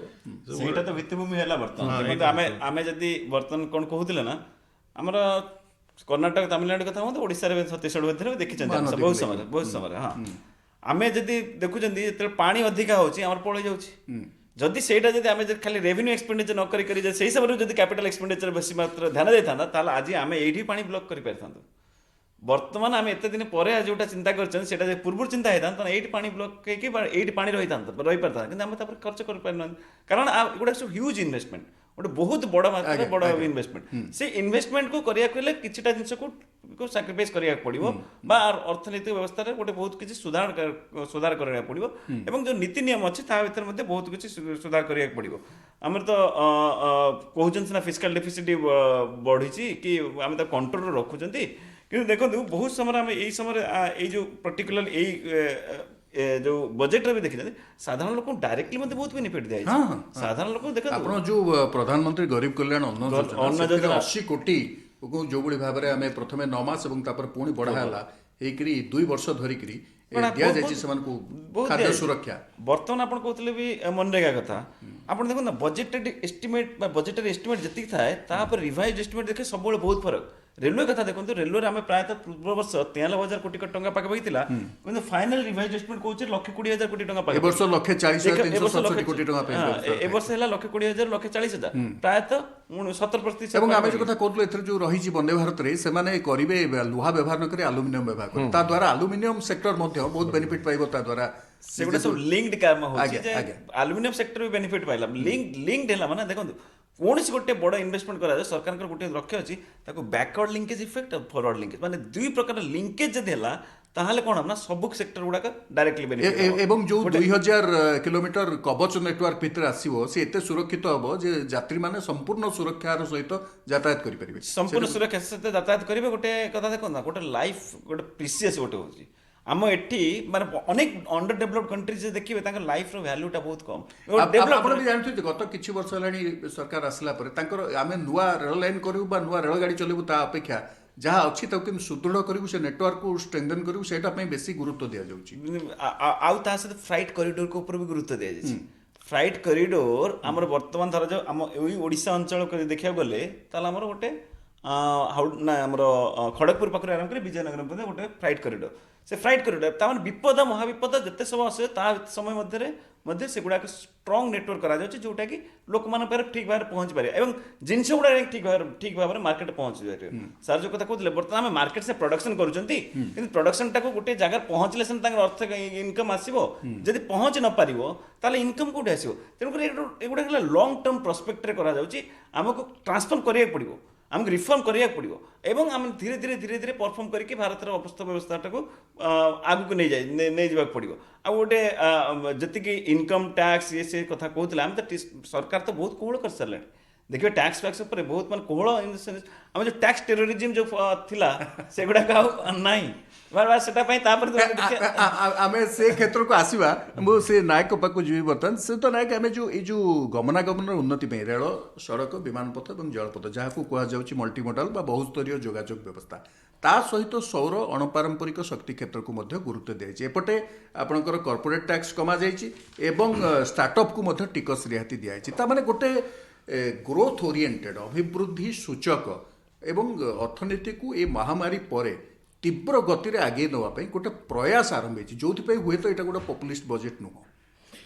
ନାଇଁ, ଆପଣ ଯଦି ଏମ୍ଏସ୍ଏମ୍ଇ ଦେଖିବେ ଯେଉଁଟା କ୍ଷୁଦ୍ର ଅଣୁ ଏବଂ ମଧ୍ୟମ ଧରଣର, ତାର କଣ୍ଟ୍ରିବ୍ୟୁସନ୍ ଜିଡିପି ପାଇଁ ଆପଣଙ୍କର ଏମ୍ପ୍ଲୟମେଣ୍ଟ ଅପରଚ୍ୟୁନିଟି ପାଇଁ 30%ରୁ ଅଧିକ ଏବଂ ତା ଉପରେ ଗୁରୁତ୍ୱ ନିହାତି ଦେବାକୁ ପଡ଼ିବ। ଭିତ୍ତିଭୂମି ବିକାଶ ସହିତ ସିଧାସଳଖ ପରୋକ୍ଷ ଭାବରେ ପ୍ରତ୍ୟକ୍ଷ ଭାବରେ ସେ ଜଡ଼ିତ ଅଛି। ସେ ହେଲା ଗୋଟେ ନିଯୁକ୍ତିର ସୁଯୋଗ ମଧ୍ୟ ସେଠି ବହୁତ ଅଛି। ଆପଣ ଯେଉଁ ଷ୍ଟାର୍ଟଅପ୍ କଥା କହିଲେ, ଯେଉଁମାନେ ଡ୍ରୋନ୍ ତିଆରି କରିବେ ଯେଉଁ ଶିଳ୍ପ, ସେମାନଙ୍କୁ ମଧ୍ୟ ଏଠି ପ୍ରୋତ୍ସାହନ ତାକୁ ବି ବହୁତ ନମନୀୟ କରିଦିଆଯାଇଛି ଏବଂ ଯେଉଁମାନେ ଯଦି ଆପଣ ପ୍ରତିରକ୍ଷାରେ ଦେଖିବେ ଆମର 68% ସ୍ୱଦେଶୀ ଉଦ୍ୟୋଗ ମାନେ ସେଠି 68% ନେବେ ସେମାନଙ୍କୁ ମଧ୍ୟ ପ୍ରୋତ୍ସାହନ ଦିଆଯାଉଛି ଏବଂ ଯେଉଁ ଷ୍ଟାର୍ଟଅପ୍ଟାକୁ ଟ୍ୟାକ୍ସ ଇନସେଣ୍ଟିଭ୍ ଥିଲା ଯେଉଁଟା 2022 ମାର୍ଚ୍ଚ ପର୍ଯ୍ୟନ୍ତ ତାକୁ ଆହୁରି ଗୋଟେ ବର୍ଷ ଦିଆହେଇଛି ଏବଂ ମୋରାଟୋରିୟମ୍ ପିରିୟଡ଼ଟା ଯେଉଁ ଋଣକୁ ସେମାନେ ସୁଝିବା ପାଇଁ ଗୋଟେ ବର୍ଷ ଷ୍ଟାର୍ଟଅପ୍ର ମୋରାଟୋରିୟମ୍ ପିରିୟଡ଼ ରଖିବେ ମାନେ କିସ୍ତି ସୁଝିବେ ଗୋଟେ ବର୍ଷ ପରେ ତାକୁ ମଧ୍ୟ ପୁଣି ଗୋଟେ ବର୍ଷ ବଢ଼େଇ ଦିଆଯାଇଛି ଏମ୍ଏସ୍ଏମ୍ଇରେ MSME ରେ। ଏବଂ ଏମ୍ଏସ୍ଏମ୍ଇର ଆଉ ଗୋଟେ ଭଲ କଥା ନିଆହେଇଛି ଯୋଉ ଯେ ଅତିରିକ୍ତ ଋଣ guarantee କହୁଛନ୍ତି। ଗ୍ରେଡିଂ ଅର୍ଗାନାଇଜେସନ୍ ଗୋଟେ କରାଯାଉଛି 6,000 କୋଟି ଟଙ୍କା ସେଥିପାଇଁ ବ୍ୟୟ ବରାଦ କରାହେଇଛି ଏମ୍ଏସ୍ଏମ୍ଇକୁ ଯଦି ଗୋଟେ ଗ୍ରେଡ୍ ମିଳିଗଲା ରେଟିଂ ଯଦି ମିଳିଗଲା ତାହେଲେ ଆପଣ ସେୟାର ମାର୍କେଟରେ ତାର ପ୍ରଭାବ ରହିବ ତା ପ୍ରଡକ୍ଟଟା ମଧ୍ୟ ରେଟେଡ୍ ହେଇଗଲା କେବଳ ଦେଶ ଭିତରେ ନୁହେଁ ଟ୍ରେଡିଂ ବି କରିପାରିବେ ସେମାନେ। କରିପାରିବେ ଦେଶ ଭିତରେ ତାର ପ୍ରଡକ୍ଟ ରହିବ ଦେଶ ବାହାରକୁ ମଧ୍ୟ ଭଲ ଭାବରେ ଏକ୍ସପୋର୍ଟ ହେଇପାରିବ ସେ ର ମେଟେରିଆଲ୍ସ ମଧ୍ୟ ବାହାରୁ ଭଲରେ ମଗାଇ ପାରିବ ତ ରେଟିଂ ଅର୍ଗାନାଇଜେସନ୍ କାମ କରିବ ଇଏ ରୋଲ୍ ଓଭର୍ 5 ବର୍ଷ ଧରିକି ଚାଲିବ ତ ଇଏ ମଧ୍ୟ ଗୋଟେ ଦୀର୍ଘସୂତ୍ରୀ କାର୍ଯ୍ୟକ୍ରମ ନିଆହେଇଛି ଯେଉଁଥିରେ ଏମ୍ଏସ୍ଏମ୍ଇ ରୁରାଲ୍ ଏରିଆରେ ସେମି ଅର୍ବାନ୍ ଏରିଆରେ ଏବଂ ଅର୍ବାନ୍ ଏରିଆରେ ଗୋଟେ କମ୍ପ୍ରେହେନ୍ସିଭ୍ ମ୍ୟାନର୍ରେ ସେ ଗ୍ରୋଥ୍ ଆଣିବ ଜିଡିପିକି କଣ୍ଟ୍ରିବ୍ୟୁଟ୍ କରିବ ଏବଂ ଇନଫ୍ଲେସନ୍କୁ ମଧ୍ୟ ସେ କଣ୍ଟ୍ରିବ୍ୟୁଟ୍ କରିବ କାରଣ ଏବଂ ବହୁତ ଜିନିଷ ଯେତେ ଛୋଟ ଏମ୍ଏସ୍ଏମ୍ଇ ସେକ୍ଟର ହେଇଥାଉ ଅତି କମରେ 10 ଜଣରୁ ଆରମ୍ଭ କରି ଅତି ବେଶୀରେ 100 ଜଣ ପର୍ଯ୍ୟନ୍ତ ଲୋକଙ୍କୁ ସେମାନେ ନିଯୁକ୍ତି ଦେଉଛନ୍ତି ମଧ୍ୟ ଆଉ ତା ଛଡ଼ା ପରୋକ୍ଷ ନିଯୁକ୍ତି କଥା ଛାଡ଼ି ଦିଅନ୍ତୁ ପ୍ରତ୍ୟକ୍ଷ ନିଯୁକ୍ତି ପ୍ରାୟ ଏତିକି ରହୁଛି ତେଣୁ ନିଶ୍ଚିତ ଭାବରେ ଏଇ ଯେଉଁ ବୁଷ୍ଟଟା ଏଇଟା ସାହାଯ୍ୟ କରିବ ଏବଂ ଏଇଟା ନିଯୁକ୍ତିରେ ମଧ୍ୟ ସହାୟକ ହେବ। ଆମେ ଦେଖୁଛେ ଆମର ଓଡ଼ିଶାରେ ଯଦି ଉଦାହରଣ ଦେଖିବା କଳିଙ୍ଗନଗର ଯେଉଁଟା ଗୋଟେ ଇଣ୍ଡଷ୍ଟ୍ରିଆଲ ହବ୍ ହେଇଛି 2-4ଟା ମେଗା ଷ୍ଟିଲ୍ ପ୍ଲାଣ୍ଟ ସେଠି ରହିଛି ହଜାର ହଜାର ଏମ୍ପ୍ଲୟି ପ୍ରତିଦିନ ସେଠି କାମ କରୁଛନ୍ତି ଯେଉଁମାନେ ସେ ଷ୍ଟିଲ୍ ପ୍ଲାଣ୍ଟର ପେ ରୋଲ୍ରେ ନାହାନ୍ତି କିନ୍ତୁ ଆଉଟସୋର୍ସ କମ୍ପାନୀ ମାନେ ରହିଛନ୍ତି ଜଣେ ଜଣେ କଣ୍ଟ୍ରାକ୍ଟର ମାନେ ରହିଛନ୍ତି ଯେଉଁମାନେ 2,000-3,000 ଲୋକଙ୍କୁ କାମ ଦେଉଛନ୍ତି ସେମାନେ ପେ ରୋଲ୍ରେ ନଥାନ୍ତି ତା ଛଡ଼ା ସେଠି ଖାଦ୍ୟ ପାଇଁ ଗୋଟିଏ ହୋଟେଲଟେ ଥିବ ଟାଉନସିପ୍ ଡେଭଲପ୍ କରିଛି ଟ୍ରକ୍ ଚାଲୁଥିବ ସେଠି ଅନ୍ୟାନ୍ୟ ମାର୍କେଟ କ୍ରିଏଟ୍ ହେଇଛି ଏବଂ ଯାଜପୁର ଯଦି ଦେଖିବା ଆମର ଆନୁଷଙ୍ଗିକ କ୍ଷେତ୍ର ଯୋଉଟା ଆମେ କହୁ ଏବଂ ଯୋଉଟା ଯାଜପୁର ଯୋଉଟା ରୋଡ ଭଳି ଅର୍ଗାନାଇଜ ନୁହଁ ଅର୍ଗାନାଇଜ ଯାଜପୁର ରୋଡ ଭଳି ଗୋଟେ ଛୋଟିଆ ସହରରେ ଆପଣ ଦେଖିବେ ବିଲ୍ଡର୍ସ ମାନେ 20 ତାଲା 30 ତାଲା ବିଲ୍ଡିଂ କରିଛନ୍ତି ସେଠି କେତେ ଲୋକ କାମ ପାଇଛନ୍ତି ଗୋଟେ ଷ୍ଟିଲ୍ ପ୍ଲାଣ୍ଟ ଯୋଉ ଗୋଟେ ସହର ବି ଗୋଟେ ଡେଭଲପ୍ ହେଇଛି ଯେତେବେଳେ ଏବଂ ସେତେବେଳେ କେତେ ଆଉ ଇଣ୍ଡଷ୍ଟ୍ରିଆଲ ଇଷ୍ଟେଟକୁ ଯଦି ଆପଣ ଯିବେ ଯୋଉଠି ଭଲ ଭଲ ଆମର ବାଲେଶ୍ୱର କହିପାରନ୍ତି ଅନ୍ୟାନ୍ୟ ଜାଗାରେ ଦେଖିବେ ଛୋଟ ଛୋଟ ଯୋଉଠି ସବୁ ଇଣ୍ଡଷ୍ଟ୍ରିଜ ହେଇଛି ସେଠି ମଧ୍ୟ ବହୁତ ଅପରଚୁନିଟି ରହିଛି ସେଠୁ ଗୁଡ଼ାଏ ଜିନିଷ ମଧ୍ୟ ଏକ୍ସପୋର୍ଟସ ହେଉଛି ଯଦି ଆପଣ ଆଲୁମିନିୟମ ଆପଣ ପାଇପ୍ସ ଯଦି ଦେଖିବେ ବାଲେଶ୍ୱରରେ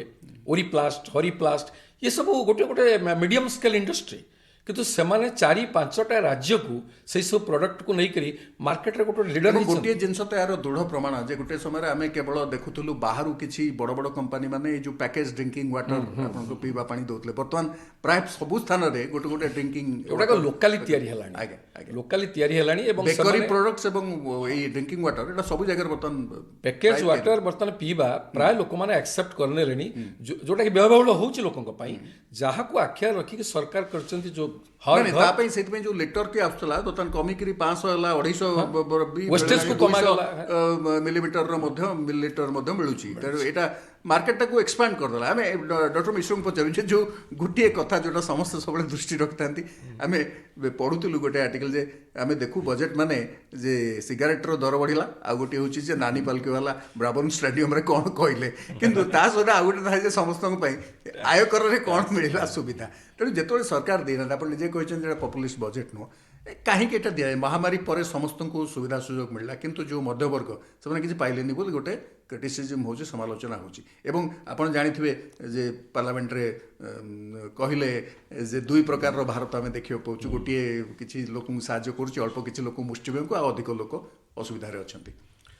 ଆପଣ ଦେଖନ୍ତୁ ମୁଁ ଆପଣଙ୍କୁ ମନେ ପକେଇବି ଯେଉଁ ବିତ୍ତୀୟ ଯେଉଁ ନିଅଣ୍ଟ କଥା ଆପଣ କହୁଥିଲେ ବିତ୍ତୀୟ ନିଅଣ୍ଟକୁ ସୀମା ଭିତରେ ରଖିବାକୁ ପଡ଼ିବ ଆଜ୍ଞା ଇଆଡ଼େ ୱେଲଫେୟାର ସେକ୍ଟରରେ ନିହାତି କାମ କରିବାକୁ ପଡ଼ିବ ଖାଦ୍ୟ ସୁରକ୍ଷା ଆଇନ ଅଛି ଅନ୍ୟାନ୍ୟ ମନରେଗା ଅଛି ବିଭିନ୍ନ ଜିନିଷ ଅଛି ସରକାରଙ୍କର ଦାୟିତ୍ୱ ରହିଛି ତେଣୁ ସରକାର କେଉଁଠୁ ପଇସା ଆଣିବେ ଆପଣ ଦେଖିବେ ଯେତେ ଇନକମ୍ ଟ୍ୟାକ୍ସ ରିଟର୍ଣ୍ଣ ଫାଇଲ୍ ହୁଏ ତାର 75% ରିଟର୍ଣ୍ଣ ଫାଇଲ୍ ହୁଏ 5 ଲକ୍ଷ ଆୟ ଥିବା ଲୋକମାନଙ୍କର 5 ଲକ୍ଷ କିମ୍ବା ତାଠୁ କମ୍ ଆୟ କରୁଥିବା ଲୋକମାନେ 75% ଇନକମ୍ ଟ୍ୟାକ୍ସ ରିଟର୍ଣ୍ଣ ଫାଇଲ୍ କରୁଛନ୍ତି ତା ମାନେ ଆପଣଙ୍କ ଯେଉଁ ଇନକମ୍ ଟ୍ୟାକ୍ସର ଯେଉଁ ବେସ୍ଟା କ୍ରିଏଟ୍ ହେଇଛି ସେଥିରେ ମିଡ଼ିଲ୍ କ୍ଲାସ୍ ମେଜରିଟି ଅଛନ୍ତି ଯଦି ଆପଣ କହିବେ ମିଡ଼ିଲ୍ କ୍ଲାସ୍ଙ୍କ ଉପରୁ ବୋଝ କମେଇ ଦିଅ ତାହେଲେ ବହୁତ ଟିକସ କମିଯିବ ଏକଥା ସତ ଯେ ମିଡ଼ିଲ୍ କ୍ଲାସ୍ଙ୍କ ଉପରେ ବୋଝ କମେଇବା କଥା କିନ୍ତୁ କେତେ ଲୋକ ଦେଉଛନ୍ତି ଟ୍ୟାକ୍ସ ନେଟ୍ ଭିତରେ ତ 3 କୋଟି ଲୋକ ଅଛନ୍ତି 3 କୋଟି ଲୋକ ଭିତରେ ଆପଣଙ୍କ ଯେଉଁ ହାୟର ବ୍ରାକେଟ୍ର ଲୋକ କମ୍ ଅଛନ୍ତି ଆଜ୍ଞା जो मिडल ब्राकेट बा लोअर ब्राकेटर लोक बेसी अच्छा तेणु सेमानकर कंट्रीब्यूशन बेसी ଏବଂ ସେମାନଙ୍କୁ ଅଧିକା ଲୋକଙ୍କୁ କେମିତି ଟ୍ୟାକ୍ସ ନେଟ୍କୁ ଆଣିବା ପାଇଁ ସରକାର ଚେଷ୍ଟା କରୁଛନ୍ତି। ସେଥିପାଇଁ ଆପଣ ଦେଖିଥିବେ ଗଲା ବର୍ଷ ଦୁଇ ପ୍ରକାର ରେଟ୍ କରିଥିଲେ। ଗୋଟେ ରେଟ୍ ହେଇଥିଲା ଯେଉଁଥିରେ ସବୁ ରିବେଟ୍ ଦିଆଯିବ, ଆଉ ଗୋଟେ ଥିଲା କିଛି ରିବେଟ୍ ଦିଆଯିବନି କିନ୍ତୁ ଲୋଅର ରେଟ୍ ଅଫ୍ ଇଣ୍ଟରେଷ୍ଟ। ବର୍ତ୍ତମାନ ସରକାର ସେଇ ଦିଗରେ କାମ କରୁଛନ୍ତି, ଆଜ୍ଞା ଆଜ୍ଞା ରେଟ୍କୁ କମେଇକିରି ଟ୍ୟାକ୍ସ ପେୟରଙ୍କ ସଂଖ୍ୟା କେମିତି ବଢ଼େଇବେ ବୋଲି। ଆଉ ଆପଣ ଦେଖିବେ ସବୁ ଅର୍ଥନୀତିରେ ଏଇ ଯେଉଁ ଅର୍ଥନୀତିର ଯେଉଁ ଅଭିବୃଦ୍ଧିର ଯେଉଁ ବୋଝ ସେଇଟା ମିଡଲ କ୍ଲାସ୍ ବା ଏଇ ମଧ୍ୟବିତ୍ତ ଲୋକଙ୍କ ଉପରେ ପଡ଼େ, କାହିଁକିନା ସେମାନଙ୍କର ସଂଖ୍ୟା ବେଶୀ, ସେମାନେ ଏବଂ ସେଇଟା ସେମାନଙ୍କର ଗୋଟେ ସ୍ଥିରୀକୃତ ଆୟ ଥାଏ ବୋଲି। ସ୍ଥିରୀକୃତ ଆୟ ଥାଏ ଏବଂ ସେମାନେ ହେଉଛନ୍ତି କଞ୍ଜ୍ୟୁମର, ସେଇମାନେ ହିଁ ଟିକସ ଦେବେ, ସେଇମାନେ ହିଁ ଜିନିଷ କିଣିବେ, ସେଇମାନେ ସବୁ କରିବେ। ତେଣୁ ଅର୍ଥନୀତିର ଅଭିବୃଦ୍ଧି ତାଙ୍କରି ଉପରେ ନିର୍ଭର କରେ ଏବଂ ସେମାନେ ଲେବର ମାର୍କେଟକୁ ବି ସବୁ କଣ୍ଟ୍ରିବ୍ୟୁଟ୍ କରନ୍ତି, ଶ୍ରମଦାନ ସେଇମାନେ ହିଁ କରନ୍ତି। ତେଣୁ ମିଡଲ କ୍ଲାସ୍କୁ ଅଧିକ ତାଙ୍କ ଉପରେ ବୋଝ ନ ଦେଇ କେମିତି ତାଙ୍କୁ କମ୍ଫର୍ଟେବୁଲ୍ ରଖିକିରି ତାଙ୍କୁ ଗେନଫୁଲି ବା ଲାଭଜନକ ଭାବରେ ଯଦି ବ୍ୟବହାର କରାଯିବ ତାହେଲେ ଅର୍ଥନୀତିର ଅଭିବୃଦ୍ଧି ତଥାପି କିଛି ସୁବିଧା ଯେ ଯେଉଁ ନ୍ୟାସନାଲ ପେନସନ ସ୍କିମ୍ରେ ଯେଉଁ ପେନସନ କଣ୍ଟ୍ରିବ୍ୟୁସନ ଦିଆଯାଇଛି, ଆପଣଙ୍କର ଯେଉଁ ଭିନ୍ନକ୍ଷମ ପିଲାମାନଙ୍କର ମା ବାପାଙ୍କୁ କିଛି ଦିଆଯାଇଛି, ରିବେଟ୍ ଦିଆଯାଇଛି, କିନ୍ତୁ ରେଟ୍ ବଢ଼ିନି। ଯେଉଁମାନେ କହୁଛନ୍ତି ଯେ ବୋଝଟା କାହିଁ କମିଲାନି ବୋଲି, ବୋଝଟା କେମିତି କମିବ? ଆପଣଙ୍କର କୋଭିଡ୍ ଆସିଲା, ସରକାର କେତେ ପଇସା ଖର୍ଚ୍ଚ କଲେ। ଆପଣ ଏପଟେ କହିବେ ଯେ ମାଗଣା ଇଞ୍ଜେକ୍ସନ୍ ଦିଅ, ସବୁ ମାଗଣା ଦିଅ, ସିଆଡ଼େ କହିବେ ଟ୍ୟାକ୍ସ କମାଅ, କେମିତି ହେବ? ଆପଣଙ୍କର ଯେଉଁ ମାଗଣା ଇଞ୍ଜେକ୍ସନ୍ ଦିଆଗଲା, ଯେଉଁ ଭ୍ୟାକ୍ସିନେସନ୍ ହେଲା, ସେଥିରେ କ'ଣ ମିଡଲ କ୍ଲାସ୍ ଉପକୃତ ହେଇନାହାନ୍ତି? 170 କୋଟି ଡୋଜ୍ ଦିଆ ସରିଲାଣି। ତେଣୁ କଥା ହେଉଛି ଖାଲି ଟ୍ୟାକ୍ସଟା କମିଲାନି ବୋଲି ଯେ ସରକାର ମଧ୍ୟବିତ୍ତକୁ ଅବହେଳା କରିଦେଲେ କହିବାଟା ଠିକ୍ ନୁହଁ। ମଧ୍ୟବିତ୍ତଙ୍କ ପାଇଁ ବି କିଛି କାମ ହେଉଛି, ଯେଉଁ ସବୁ ଇନଫ୍ରାଷ୍ଟ୍ରକ୍ଚର କ୍ରିଏଟ୍ ହେଉଛି, ଯେଉଁ ସବୁ ଫ୍ୟାସିଲିଟି କ୍ରିଏଟ୍ ହେଉଛି, ସୋସିଆଲ ସେକ୍ଟରରେ ଯେଉଁ ସୁବିଧା ଦିଆଯାଉଛି ସେଇଟା ବି ମଧ୍ୟବିତ୍ତ ମାନେ ଭୋଗ କରୁଛନ୍ତି। ଡକ୍ଟର ସାହୁ, ତାମାନେ ଆମେ ଯେଉଁ ବର୍ତ୍ତମାନ ଯେଉଁ ଆଶା ରଖାଯାଇଛି ଯେ ଗ୍ରୋଥଟା ହେବ, ପହଞ୍ଚିବ 9% ବା ତାଠୁ ଅଧିକରେ, ସେଇଟା ହେଇପାରେ ବୋଲି ଆପଣ ଭାବୁଛନ୍ତି 22-23 ଶେଷ ବେଳକୁ? ମୋତେ ମୋର ବିଶ୍ୱାସ ଅଛି ତ ଏଇଟା ହେବ, କାରଣ ଦେଖିବେ ଯେଉଁଭଳିଆ ରିଫର୍ମସ୍ ନିଆଯାଇଛି ସେହି ହିସାବରେ ଦେଖିବେ ଯେଉଁଟା ଆମେ ଭିତ୍ତିଭୂମି ଉପରେ ବିଶେଷ କରି ଗୁରୁତ୍ୱ ଦେଇଛନ୍ତି ଏବଂ ବିଭିନ୍ନ ପ୍ରକାର ପ୍ରଡକ୍ସନ୍ ଲିଙ୍କ୍ଡ ଇନସେଣ୍ଟିଭ୍ ଉପରେ ଗୁରୁତ୍ୱ ଦେଇଛନ୍ତି, ସେଟା ଆମକୁ ଇନକମ୍ ଏମ୍ପ୍ଲୟମେଣ୍ଟ ଏଇସବୁ କରାଯାଏ ଯେଉଁଟା ସେଇଟା ଭଲ ହେବ। ଆଉ ଯେଉଁଟା ବର୍ତ୍ତମାନ ଗୋଟେ ଛୋଟ ଗୋଟେ ଖାଲି ଜଷ୍ଟ ଗୋଟେ ଆଡ଼ିସନ୍ କରିଦେଉଛି, ଆପଣ ପାଖରେ ଗୋଟେ କେକ୍ ଗୋଟେ ସାଇଜ୍ ରହିଲା, ତାମାନେ ଅର୍ଥାତ୍ ଆମ ଭାରତ ସରକାରଙ୍କ ପାଖରେ କେତିକି ଇନକମ୍ ରହିଲା, ଆମେ ଯେ ମଧ୍ୟବିତ୍ତ ପରିବାରକୁ ବା ଟ୍ୟାକ୍ସ ରିବେଟ୍ ଦେବା, ତାର କେକ୍ର ସାଇଜ୍ ଛୋଟ କରିବା, ତାର ଡିଷ୍ଟ୍ରିବ୍ୟୁସନ୍ ଆମକୁ ଅଳ୍ପ ଅଳ୍ପ କରିବାକୁ ପଡ଼ିବ, ଡିଷ୍ଟ୍ରିବ୍ୟୁସନ୍ ବି ଅଳ୍ପ ଅଳ୍ପ କରିବା। ଆଉ ମଧ୍ୟବିତ୍ତ ପରିବାର ସବୁବେଳେ ଦେଖିବେ ତାଙ୍କର ଗୋଟେ ବହୁତ ବଡ଼ ରୋଲ୍ ଥାଏ, ସାର୍ ଯେଉଁଟା କହୁଥିଲେ, ତା ସହିତ ସେମାନେ ସେଭିଂ ବି ସେମାନେ ସେଭିଂ କରନ୍ତି, କିନ୍ତୁ ରିଚ୍ କ୍ଲାସ୍ ପିପୁଲ୍ ସେମାନେ ଇନଭେଷ୍ଟମେଣ୍ଟ ବହୁତ ବେଶୀ ଆସନ୍ତି। ଡାଇରେକ୍ଟ ଟ୍ୟାକ୍ସେସ୍ ସେମାନେ ଦେଉଛନ୍ତି ସିନା, ଇନଡାଇରେକ୍ଟ ଟ୍ୟାକ୍ସେସ୍ ସମସ୍ତେ ଆମେ ଦେଉଛନ୍ତି, ଇଣ୍ଡବା ଗରିବଟି ମଧ୍ୟ ଦେଉଛି, କିନ୍ତୁ ବର୍ତ୍ତମାନ କ'ଣ ନା ଇନଡାଇରେକ୍ଟ ଟ୍ୟାକ୍ସେସ୍ର ବେସ୍ଟା ଯେତେବେଳେ ବଢ଼ି ବଢ଼ି ଚାଲିଛି, ଆଉ ଦେଖିବେ ସମୟ ଆସିବ ଇନଡାଇରେକ୍ଟ ଟ୍ୟାକ୍ସେସ୍ କ'ଣ ନା ବେସ୍ଟା ବହୁତ ବଢ଼ିବ। ଆଉ ଏଇଟା ପାଇଁ ବଢ଼ୁଛି କାରଣ ଯେଉଁଟା କହୁଥିଲା ନା ପାଣି, ଆମେ ବେଶୀ ଗୋଟେ ପାଣି ବୋଟଲ ମଧ୍ୟ ସମସ୍ତେ ଆକ୍ସେପ୍ଟ କଲେଣି। ଯେତେ ମାର୍କେଟର ମନିଟା ଯେତେ ହାତକୁ ଜଲ୍ଦି ଜଲ୍ଦି ଚେଞ୍ଜ ହେବ ବା ଜଲ୍ଦି ଜଲ୍ଦି ସାର୍କୁଲେଟ୍ ହେବ, ସେତେ ଅର୍ଥନୀତିର ବ୍ୟବସ୍ଥା ବଢ଼ିବ। ଯେତେବେଳେ ଲୋକମାନଙ୍କର ଗୋଟେ ଇଚ୍ଛା ଶକ୍ତି ବା ଲୋକମାନେ ଯେତେବେଳେ ଅଲରେଡ଼ି ତାଙ୍କର ନିଜର ଲାଇଫଷ୍ଟାଇଲ୍ ଟିକେ ଚେଞ୍ଜ କରିକି ବିଭିନ୍ନ ପ୍ରକାର ପ୍ରଡକ୍ଟକୁ ଆକ୍ସେପ୍ଟ କଲେଣି, ଆଗରୁ ଖାଲି ଭାତ ଡାଲି କିଛି ଗୋଟେ ଆଇଟମ୍ କରିଥିଲେ ହେଇଯାଉଥିଲା, ବର୍ତ୍ତମାନ ଲୋକଙ୍କର ଖାଇବା ଚେଞ୍ଜ କଲାଣି, ତେଣୁ ବିଭିନ୍ନ ପ୍ରକାର ଚେଞ୍ଜ ହେଲାଣି, ସେ ଅର୍ଥନୀତିରେ ବ୍ୟବସ୍ଥାଟା ବହୁତ କ୍ୱିକଲି ବଢ଼ି ଚାଲିଛି। ଏଫଏମସିଜି ସେକ୍ଟର ମଧ୍ୟ ତାର ବଢ଼ି ଚାଲିଛି, ଏଗ୍ରିକଲଚର ସେକ୍ଟର ବଢ଼ି ଚାଲିଛି, ତେଣୁକରି ନିଶ୍ଚିତ ଭାବରେ ଏବଂ ଏ ମହାମାରୀ ବେଳେ ବି ଆମେ ଦେଖିଲେ ଅନେକ ଲୋକ ଖାଦ୍ୟ ମଗେଇକି ବାହାରୁ ଖାଇଲେ, ବାସ୍ 9% ନିଶ୍ଚିତ ଭାବରେ ବଢ଼ିବ ବୋଲି ମୋର ଇଏ ବିଶ୍ୱାସ। ସର୍କଲଟା ଚାଲିଛି। ଆମର ଯେଉଁ ବଜେଟ୍ 2022-23 ପାଇଁ ଉପସ୍ଥାପିତ ହେଇସାରିଛି, ଏଥିରେ ଅନେକ ଗୁଡ଼ିଏ ସ୍ୱପ୍ନ ଏବଂ ସମ୍ଭାବନା ରହିଛି, କିନ୍ତୁ ଯେଉଁଭଳି ଭାବରେ ଭାରତର ଅର୍ଥନୀତି ଅଭିବୃଦ୍ଧି କରୁଛି, ତାର ଯେଉଁ ଗ୍ରୋଥ ରେଟ୍ ଦେଖାଯାଉଛି ଏବଂ ଯେଉଁଭଳି ଭାବରେ ମହାମାରୀରୁ ଆମେ ବାହାରି ଆସିଛୁ, ଆଶା କରାଯାଏ ଯଦି ମହାମାରୀର ଆଉ କୌଣସି ୱେଭ୍ ନ ଆସେ ବା ଆଉ କୌଣସି ଲହର ନ ଆସେ, ତାହେଲେ ଅର୍ଥନୀତି ନିଶ୍ଚିତ ଭାବରେ ସୁଦୃଢ଼ ହେବ ଏବଂ ଆମର ଯେଉଁ ଏକ୍ସପେକ୍ଟେସନ୍ ଥିଲା, ଯେଉଁ ଆଶା ଥିଲା, ବିଶ୍ୱାସ ଥିଲା, ତାକୁ ପରିପୂରଣ କରିବାରେ ନିଶ୍ଚିତ ଭାବରେ ବଜେଟ୍ ସହାୟକ ହେବ। ଆପଣମାନେ ଆମ ସହିତ ଏତେ ସମୟ ଯାଏଁ ଯୋଗଦେଲେ ଏବଂ ନିଜର ମନ୍ତବ୍ୟ ରଖିଲେ, ସେଥିପାଇଁ ଧନ୍ୟବାଦ ଜଣାଉଛୁ। ଆଜିର ପରିକ୍ରମାକୁ ଏଇଠି ଶେଷ କରୁଛୁ। ନମସ୍କାର।